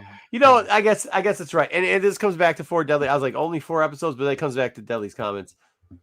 Yep. Now you're right. It Okay. Yep. 4 Deadly. Right. So if I watch 4 episodes, I don't know if I'll watch 8, but I'll watch 4. So, all right, fair enough. Yeah. Okay. All right. So we got a poster and a trailer for Fallout Season 2. I don't have a Discord. I don't like Chinese stuff. Yes, we had a Discord. No. The answer is no for me. No. That's a big no. First poster for Fallout Season 2. Are we going to talk about it? Did you watch the trailer? I did. And did you watch the first season? Well, I don't support Amazon or anything Amazon related. But if it happened to just be on, I can't tell you how it was on, and then I said it's pretty good. Well, if you went to your neighbor's house and watched it, he probably has Amazon. Yeah. Maybe through the window like a creep ball. Right, Pause. exactly. That's crazy. Yeah. But bootleg it if you can. Character. No, yeah. I mean, it's yeah. I mean, it was good in the trailer. Let me tell you, I like the route they're going. Good stuff. Backstory, good stuff. And Fallout's all about backstory, right? Like that's the whole point of Fallout is flashbacks and backstory. So yeah, to fill in whatever gaps. Yeah, I never played Fallout, a little bit, but very, very little. Nothing that gives me anything to clue about the story. I know the wife played a little bit, but the season 1 was great. I thought it was really well done, and everything I saw in this trailer looked fantastic as well. So I'm definitely looking forward to this one. I'll tell you this for Deadly Venoms. If I were to bootleg it, I wouldn't be telling everybody on the internet that I was bootlegging it. That's all I'm going to say. Well, I didn't finish the first season, but I live with a Fallout cosplayer over there, and he's very excited for this. Is he? Make sure Baltimore. Is he coming to Baltimore? Yeah, he's coming. Good. He's got cosplay it. He got 3 cosplays he's doing this at Baltimore. Which 3? All Fallout or what? One Fallout, will it? Mario, and Luigi. All right, fair enough. Nice, awesome. Yeah. So yeah, I don't have a date yet, but it says December. This will be coming out. So. Rich didn't mug. Yeah, sure you are. What are you talking about? You share your mother's Amazon. No, that's Zaggy, man. Oh, sorry. Don't you dare Zaggy. I got the wrong glasses on. Hey, sorry. no, yeah, he's hanging Zaggy. out with. Look, he gets to hang out with Tom Green. That's how popular he is. You know that picture's like 10 years old. Oh yeah. The Tom Green show. Dude, I'm telling. No, you know that, right? That's who's in Zaggy's thing. That's Zaggy I didn't know that was him, but that's awesome. Zaggy in the middle, Tom Green on the cool. right. Yeah, that's Tom Green. Yeah, him. He was Canadian, right? Tom Green was one of the greatest Canadians ever. Oh, that's a far stretch. He likes the glizzies though. Tom Green or Zaggy? Yeah. No, Tom Green loves the glizzies. A whole piano, just eating glizzies off on it with piano strings. Those are sausages. It's still a glizzy. No. If it's a phallic symbol that he eats with his mouth open like that, glizzy and a sausage is the same thing. Yeah, you just ruining the whole. It's just another name for it. Sausage. Get out of here. It's not that I can't afford Amazon Prime. That's not what it is. I choose not to support things. There's companies I don't support for reasons, and Amazon's one of them. They put out a lot of small businesses. So I don't know. So the House of Guinness is a new series from the Peaky Blinders creator. Okay. So it's going to follow the story of the Guinness family. Yes, Guinness. I'm down. You sold. Yep. There you go. So I guess the head of the brewery passed away, and then this is the aftermath of that, and the history of Guinness. There's a guy named Jason Momoa. I don't know if you've ever heard of him before. Never heard. No, who's that? He is this guy. He plays in this Netflix show, I think, called Frontier. A big dude, burly man. Jason Momoa, you said? Yes. I think he was married to Lisa Bonet. Bonet? Yeah. He was married to Cosby. Yeah, really? he was married to a Cosby. Yeah. Lisa Bonet was, that was a fine woman. Anyways, yes. Well, he might have been too, but he was in Frontier, this Netflix movie. Anyways, very good. But he eats like Polynesian food, and what he drinks with the Polynesian food is Guinness. That's like his favorite drink. He's a very big man too. Like not a lot of fat weight on him. I never saw Baywatch, but I would assume so. I assume maybe he probably has the build for that. Is he the guy from Japan? He acknowledged the tribal chief. Oh, okay. He's probably, is he Samoan? Who? Jason Momoa. I you know what? I didn't get that far into it. I would use. Wait, is he the father of Naomi's kid? Who was that? I don't Naomi. think so. Oh, okay. I don't know. Naomi wrestling. She's pregnant. Is he related to them? I don't know. That's what I'm asking. I don't know if he acknowledges the tribal chief. Huh? Penny Sewell acknowledges the tribal chief. I'll tell you that. Penny Sewell is, same, yes. Yeah, sure, no doubt. So this show will be releasing on September 25th on Netflix. So I don't know any of the people in it, but it looks interesting. So and the Peaky Blinders guy, I'm gonna watch it. They know how to do that. They know how to do that error well. Know what they're doing. So all right, let's talk about some comic news. Ooh. All right, here we go. We're gonna right off the bat, we're gonna talk about Batman and Deadpool and some bonus stories that we're getting in that book. So we're gonna get Doctor Strange and Constantine by Scott Snyder and James Tynion. Like I don't even know what that means, but okay. And then we're gonna get. Does that mean that Constantine's gonna be trying to make out with Doctor Strange? Doctor Strange is definitely a power bottom. I don't know. I'm not a huge. I love Constantine as a character. I don't. Who did that cover? I don't know. This all looks like shit. Is anybody a Doctor Strange fan? I know at least one Doctor Strange fan. Okay, I'm just saying. Like, I mean, I'm a Constantine fan. I know there's not a ton of them, but like, shout out B. Huh? Oh, hey B. Yeah, shout out B. Sorry B. But what I'm just saying is like, I don't know anybody that would like. I don't know if that's the crossover we're looking for. Well, it's just a backup story. It's backup story. I know, but I would have loved to see a Constantine Moon Knight like backup story type scenario. I think that would work well because I think it would work well.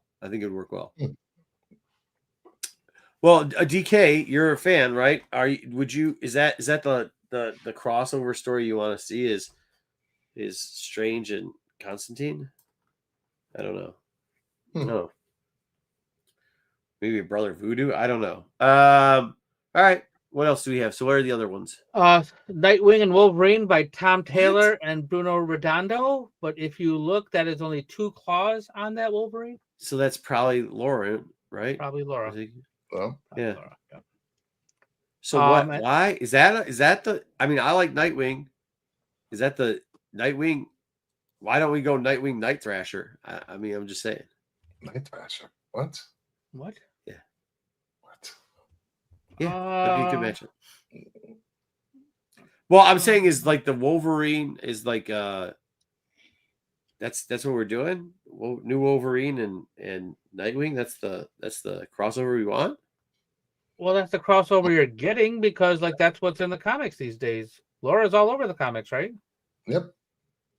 Right, but so why would they put Daredevil and Nightwing? I guess maybe. I don't know. I think Daredevil's busy. He's like crossing over with somebody else. Yeah, but I mean, like maybe more street level than Wolverine. Wolverine's always like private ops, like weapon X, A, B, C, D, E, F, G. Not sure if that's Nightwing. Okay. I don't know. I don't know what to tell you. This is just what's happening. Oh, that is a good matchup. There he goes. That would be good. DK, good call. There you go. That's a good one. That's a good one. And then the third one is Harley Quinn and the Hulk because those two definitely go together. Hot dog eating contest. Let's go. Probably, yeah. Oh, whoa, Zaggy. What's the last one? Sorry. Quinn and Hulk? The fuck does that? That doesn't even make sense. That's the worst out of all of them. What about? No. They said hold my drink. They said hold my drink. Holy shit! All right, well, name the last one. I mean that was it. Static and Miss Marvel. That was the last. Static and Miss Marvel. Yeah. Sorry, I didn't hear that. I was just dumbfounded by the other one. Nightwing and Moon Knight. Sure, that one works. That worked. That's a good. There you go, King. That you got it, Sean. Good job. That one works. Nightwing and Moon Knight. Yeah, that's what I'm wondering, Marv. Like, what the heck? How come there's no Chode crossover? Starjammers, you mean? What is that guy? Vig? What's that one guy? Vig that you like so much? Vig. Well, Vig's an X-Men. You can't have a Vig Chode crossover. Oh, you can't have a Vig Chode crossover. Same company. I'm just saying, like, I mean, you like Hulk or Harley Quinn. There's not a better crossover on that. The chat's just like easily Speedball and Speedy. The chat's easily coming up with better answers in 2 seconds than these guys who've had years to plot this out. You know what I mean? Yeah, like, but what? this is more like things you didn't think you wanted, and you probably don't. But why would you do that? Because Why you're going to can't- buy the Batman Deadpool anyway. I'm And not then buying the no. I don't Well, want to see I don't want to see a Batman Deadpool crossover. No. Well, then none of this applies to you then. Yes. Well, yeah, but if you like, that doesn't make sense. Batman Deadpool crossover. That's what people want. Who chat? One person in the chat. Come on, and don't lie. Deep down in your soul, anybody going Deadpool, Batman bars. That's what I've been looking for. Oh Jesus! Would you rather Deadpool Superman? No. Yeah, is that what you want? No. I like Deadpool, Wade Wilson. Deadpool, Aquaman? Slade Wilson. What about Chode Constantine? You want that? No. No, No, hey, Deathstroke. So Darkseid? No, hey, how funny would Deathstroke Deadpool be? That would be amazing. Do that. How's that? And only if you have Rob that's funny. Liefeld draw it. That's funny as shit. You should do that. Man thing versus swamp thing crossover. Are you Shit seeing would what be he's been hilarious. doing? Huh? You seeing what he's been doing? Who? Liefeld with the I don't Deadpool, look. I can't. I got Batman enough shit going in Deadpool? my life. I don't need to follow crazy people. No. He's signing these books and selling them on his streams like they're his, like he created the art just because Deadpool is on the cover. Yeah, no doubt. No, he's been doing that for a while. He also didn't create that character really. So, I mean, you know, if you're gonna let somebody like every once in a while, you gotta tell oh, that's not a bad one. Deadpool and Joker. I can go with that. Yeah, I mean, that doesn't make any sense. No, hey, listen, dude. If you let them get away with an inch, they're gonna get away with a mile. People like that, and he's just a grown ass baby who needs to get smacked in his face every once in a while. He really should have had parents that actually wanted to have kids and develop them right, so they didn't become Rob Liefeld. There you go. Deadpool versus Joker was good. Do we have it? Well, What do we have? Joker was kind of busy. Animal Man. That's kind of all right. That's kind of all right too. Joker was busy. Dude, what about no Booster choked out. Gold? Hold on, we're not done with this. What about Booster Gold? Oh my God, what are you kidding me? Bermejo. I mean, I like the cover though. The cover's dope. That's the only reason you're seeing it. The cover's dope as shit. Stupid idea. Dope as shit. We still had nobody give any ideas for the Hulk crossover or for the Quinn and Static and whatever. Who the fuck is Static teamed up with? Static and Miss Marvel. Oh, good lord. Which Miss Marvel? Miss Marvel? Koala? Miss Marvel, yeah. Yeah. So this artwork was released. I don't know exactly where this goes, but I'm sure it's part of this whole crossover thing. So I don't know. But it looked kind of cool. I don't know why you would put Doom against Joker, but no, you know what you just did here though, Meyer? What about Grundy? Hulk and Grundy. That's okay. Oh yeah. I like this. I love this color. I hope it's not too big of an incentive because, yeah, here, Matthew got it right as I said. Good job. You're right. Then Thanos, yeah, that would be good. King's got one. King's got one too. Dude, could you imagine the cover with Thanos and Darkseid on it? That'd be dope, bro. They could get a really good cover off that one. Doom Joker versus Deadpool Batman. Oh yeah. Which one's worse? Yeah, I mean, shit. I'm gonna be honest with you. I've never really cared for these intercompany, like Marvel versus DC things. Like it doesn't, like it's always forced.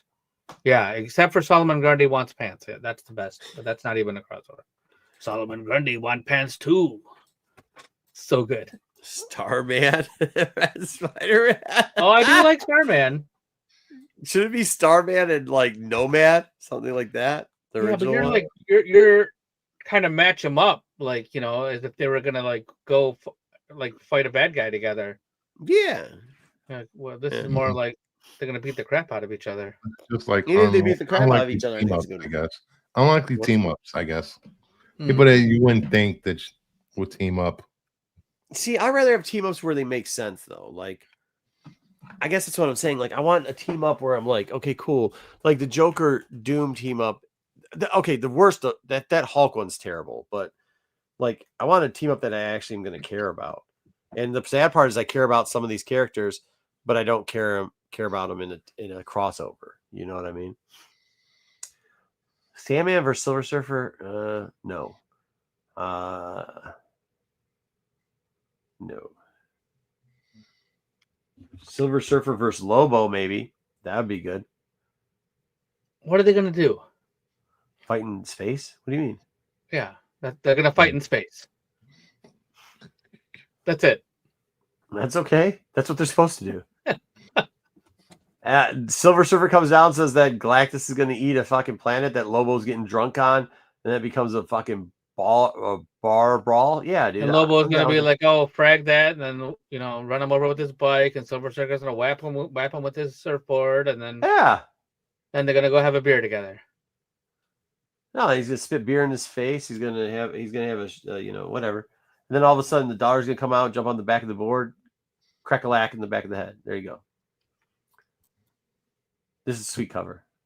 Yep, it's a great cover. That's all I got. Moon Knight Batman. I guess I feel like that happened already. Yeah, me too. You know who nobody's actually requested to see versus anybody? Superman. The hell is Anyways. This is Infernal Hulk. Marvel is launching this in November. They're stopping the current run of Hulk. I think it ended already. And Philip Kennedy Johnson, Nick Klein will continue on a brand new #1 called the Infernal Hulk.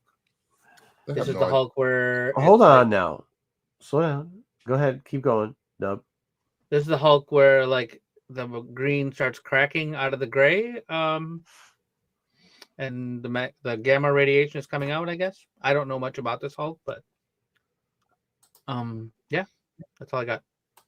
I'll tell you, sometimes when they go, he says no versus no. No.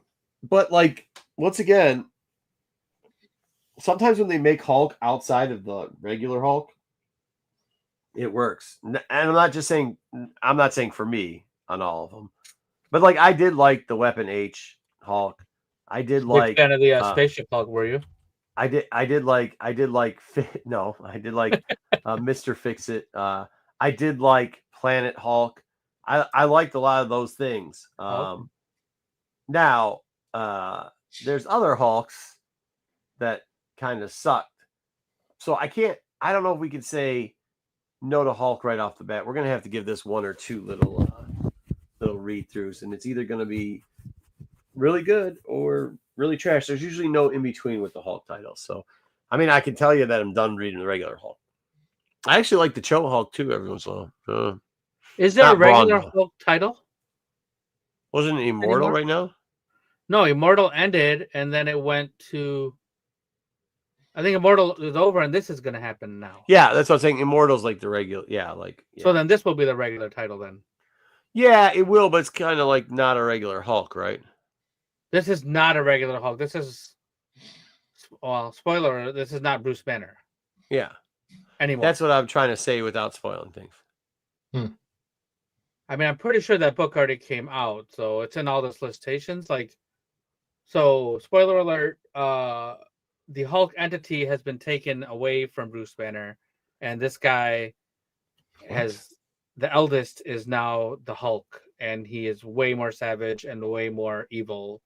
So Bruce Banner can't turn into this Hulk anymore. That's what I'm saying. Like, not Bruce Banner Hulks. I did it without saying what you were saying. So let's go. And Bruce Banner is still around in this book. Anyway, let's move on. Anybody reading Hulk? There you go. I'm not. Speaking of things that Marvel's going to rehash. Age of Apocalypse is coming, the 30th anniversary. It's good, and it's going to have the crossover that's bringing the Age of Apocalypse characters into the Marvel Universe, starting on the 5th of November. I mean, so far what we've seen, I mean, you guys are going to hate on it. That's okay.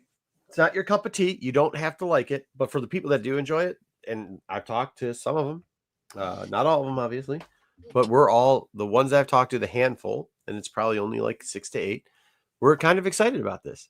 So I get it. You don't have to like it.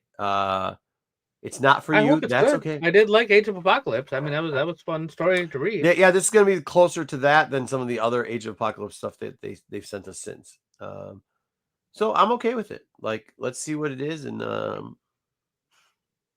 Which of these covers That- is your favorite? that's really interesting. I thought he would have said Blink there. He said Storm variant goes hard. I thought he would have said Blink. But I like that Storm variant a lot. Yeah, that's a good variant. That's I probably would say that the Warpath, the word or whatever his name, Child and Nate, not my favorite. With Sabretooth checking him out, but I think is that Simone DeMeo maybe. for the Storm, I mean the Blink obviously is good. Yeah.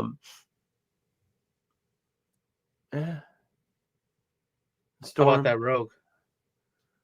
Huh? You know who that is? No. That's everybody's favorite Art Adams. Really? The Rogue, yep.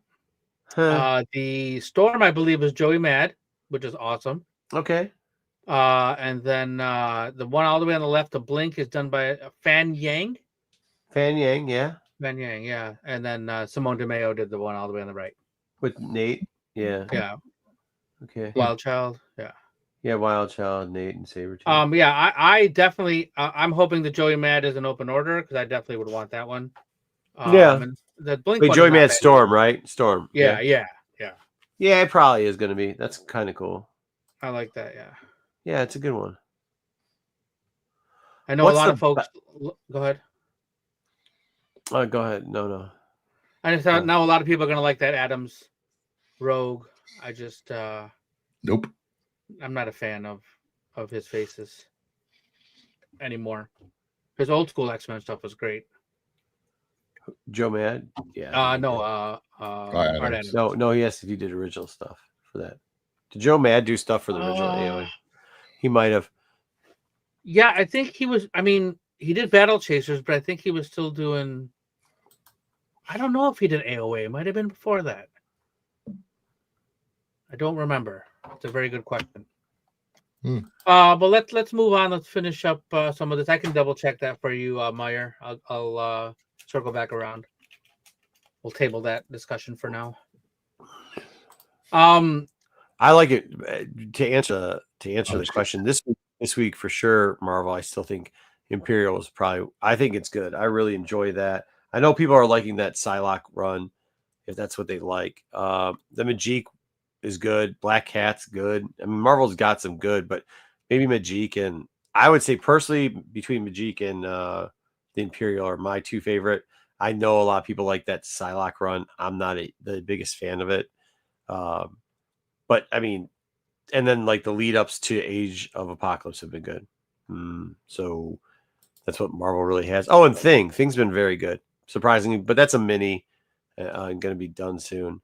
But yeah, I think that's what you're looking at. I mean, there's the Red Skull 1 that was pretty good last week, but I wouldn't call that great. You know what I mean? Because it's only like a 1 type thing. Daredevil Hell that just ended was a great mini.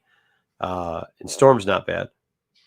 But yeah, I mean, there's like 100 Marvel titles, and just like there's 100 DC titles. Not that I'm comparing them, but there's 100 Marvel titles, and maybe they've got like 6 decent titles out of the lot. I mean, and there's the Ultimate Crew, so I'm not going to say that because I don't like them, but just because I don't like them doesn't mean people don't like them. But that's what we got. It's what we got. I'm looking forward to this Age. I think Age is going to be the next. Who was it that asked that question, by the way? Okay. Sean King. Yeah, I don't know. I would have to say probably the Majik title or Imperial. But like if it's not an event, Imperial if it's an event, Majik if it's not. That's it. That's what I'd say. I'm not sure that's true. All right. All right, let's talk about this book.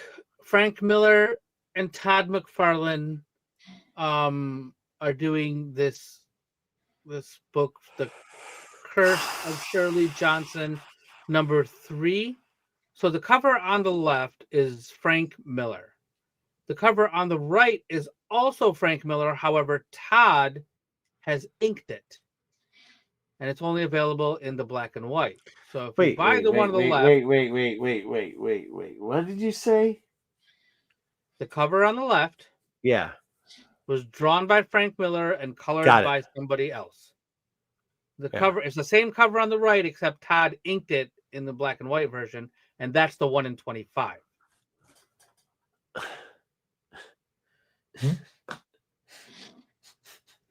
Did what I say, was that clear? Yeah, no, I know it's ridiculous. I heard what you said, but that might be one of the dumbest fucking things I've heard in my entire life. All right, as long as what I said was clear. No, what you said was clear. Content. Nope. What the fuck? Are you kidding me? Yeah, that's factual. So McFarlane didn't do the one on the left at all. Yeah, I get that because it looks a lot like it looks better than his regular stuff that he's been putting out. But yeah, he didn't do it. But then, like, wait, what did he do on the what did Miller do on the right one again? It's the same pencils. It's the same like original pencils, except yeah, I guess it kind of is, except for that, like, he inked over all the pencils. Yes. Oh, so deep down there, the pencils are the same. Yeah, but then it's not the same. I mean, he altered it, but the inks. Are we sure that Frank did the majority of the art on the right? No, I'm not sure he did. That's what I'm saying. If you're telling me he did the pencils on the right, then fucking then Todd came over and inked the fuck out of those pencils to make it look nothing like the pencils. Yeah, totally different. Two totally different covers. It looks that's what I'm telling you. Like, that's not like. I'm not. It looks like somebody. You're wrong. I'm just telling you what was reported. It looks like somebody did something on the. I'll be honest. If you're like, oh, he did the ink on the left to the Miller, I'd believe that, because it looks like somebody toned down some of Miller's drawings, maybe use the ink to make the fucking art not look so terrible. I'd agree to that. But there's that the one on the right is a homage to the one on the left. That's what that is. That's a homage, as they say, because he ran the fuck over those pencils. I don't believe that for a minute. I don't believe there's pencils underneath that. I believe Todd did that. But you want to know why I don't believe it? Because look what's in the background.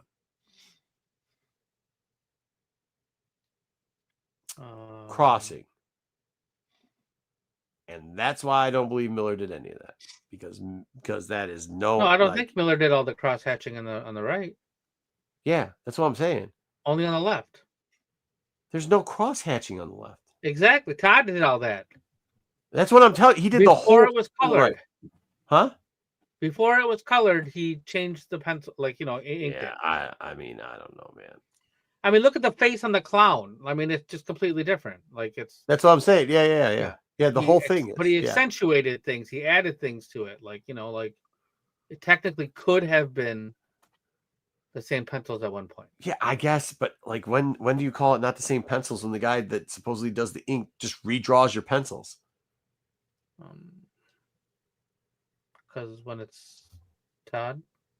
Yeah, the right one doesn't even have the chain that's in the left one. That's what I'm telling you. Scissors. Yeah, he drew he did the pencils and the ink on the right. There's no. Yeah, he remixed the art. Thank you, man.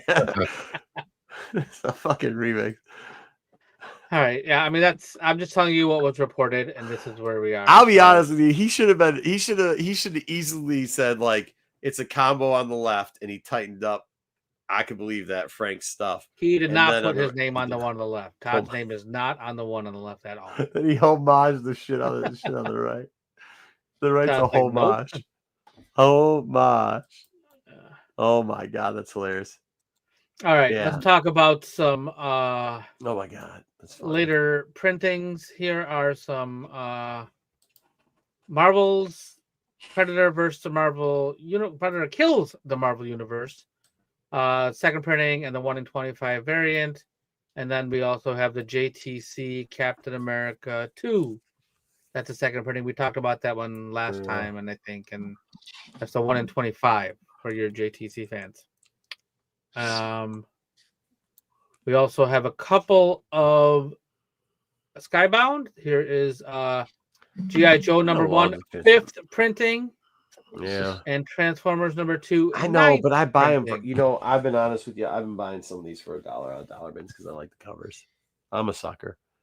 Not the G.I. Joe one, but they do the Starburst one. I buy that. And the Transformer covers, I like them, man. I don't know.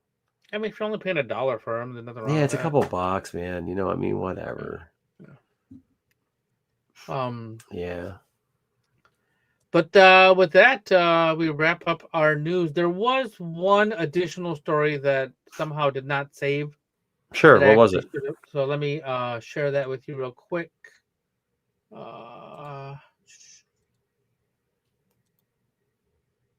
This is Kristen Wiig on the left.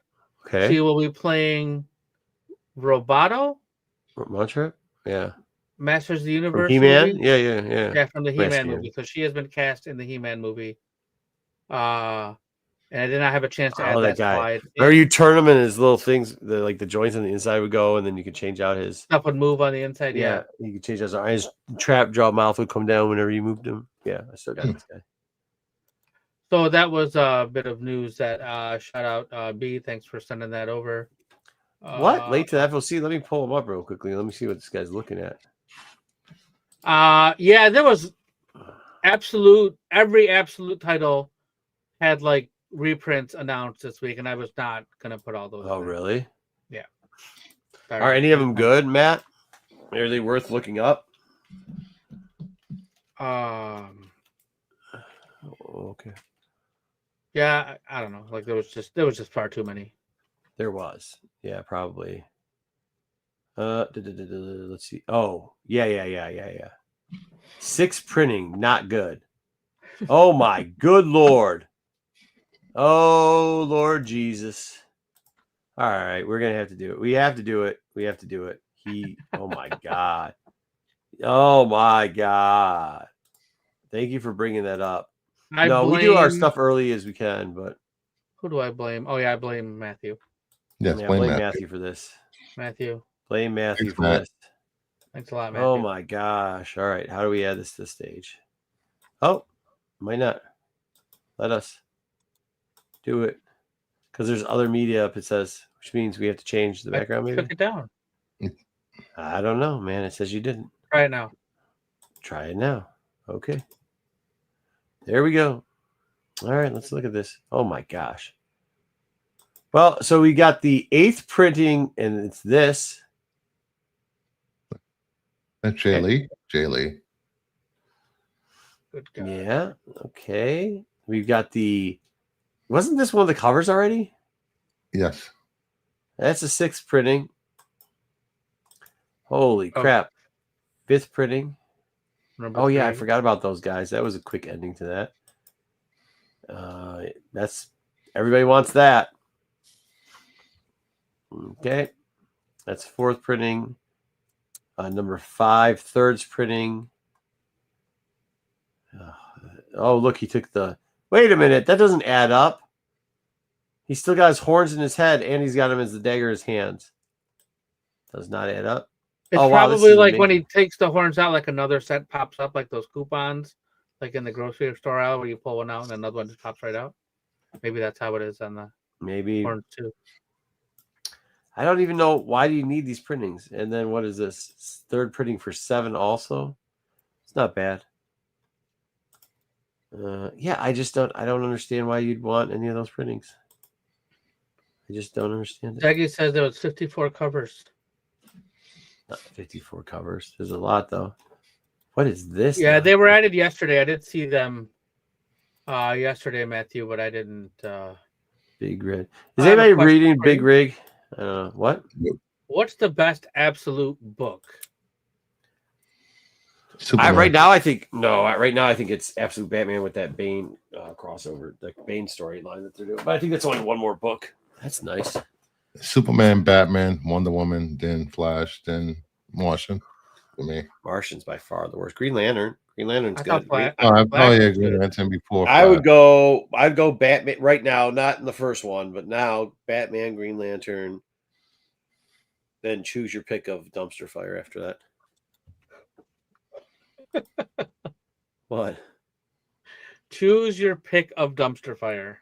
Yeah, the rest are dumpster fire. Wow. Bringing back the Cold Witch. Look at that. Oh. Must be ready to go on Whatnot. Scorch. I love that. That's a good cover. That is. I love different colored. Dude, did you see this? I might actually buy this because I think it's kind of fun. There's been some good covers for that series, Detective Kaiju. There has.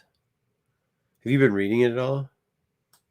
No, I did pick up the Batman cover though. It looks like Batman the Animated Series. 5 corpses. Why can't Exquisite Corpse? I mean, I know they do the thing with the polybag stuff, but why can't they do? Oh, they kind of do. That's interesting. Interesting. But why don't they do better covers? That's cool. As I said, that's kind of cool. That's kind of cool. Can't wait till that person dies. Yeah, You get like one out of 12 covers is good. Go ahead. What do you say? No, I said that comic Flo. Then she has bloody hands. Yeah. Flo. Period. Flo. Bro. What? That's what it's called. Flo. What are you talking about? Flo? Yes. Yeah. Oh. Yeah, Oh no. Used to be a thing. Your aunt, mother should tell if their daughter's Aunt Flo is coming or something like that. I don't want to know none of that nonsense. Another Matina. Looks like Matina's going to be taking a lot of privileges over there at Dynamite. That's next up. Oh my God. How many covers? Battle Beast. Is anybody still reading Battle Beast? No, it was hyped up 1 second. I don't know, but that Ooh. spoiler alert. Pawns. What? There's the other Black Adam. What happened to Black Adam's ears? Spoiler alert, what? That book you just showed. What book did I just showed? Oh, that one you just had on the screen with his ears. What about him? He's spoiling the book for issue 1. Oh, get out of here. You shouldn't have said anything. I wouldn't have said anything. No, we wouldn't know. Wow. Nightwing. That's an interesting cover. No man. Yeah, here you go, Brucey. 1 in 25 young. Oh, I thought you were saying the pumpkin special. Only you're looking at the pumpkin special. You think that's a good cover? I think it's an interesting cover. I didn't say it was good. It's interesting. Oh, this is interesting. Why are they doing The Hunt for the Red October? Good movie, by the way. Good movie, by the movie homage. They're all right. No Man's Land. Oh yeah, 7. They're all. Yeah. Yeah. What's the eyeball again? I don't know what movie that is. Noir. Oh, okay. Yeah. And then, okay. I don't know what that is. That looks good, though. I might grab that. Okay. We got to make sure nothing pops up that's within not a realm. What the heck? Bloodletters? Some stuff. Oh, there it is. That's that Frank Miller cover. Oh, my gosh. What is this? This big phallic sword. Okay, buddy. You just got to stop. Somebody needs to tell McFarlane to cut it out for a minute. That's kind of cool. Oh, my hamsters getting eaten by hamsters. There you go. All right. Oh, wow. Here we go. All the goons. Cowboys from Mesa. Let's go. Yeah. I was going to put that in, but I decided not to. Viking Moon. And then we got, here we go, Cowboys. That was a cartoon, right? The cartoon, there was a video game also. The Wild West Cowboys of Moo Mesa. Yeah, the Wild. There you go. That was a right. fun game if you could find it. What was it on? It's an arcade game, but you could play it if you have emulation. The side scroller shooter. All right, that's all we got.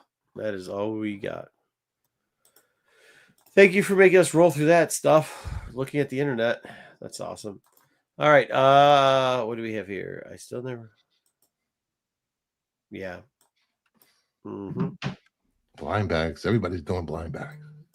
Or they're late to the party now.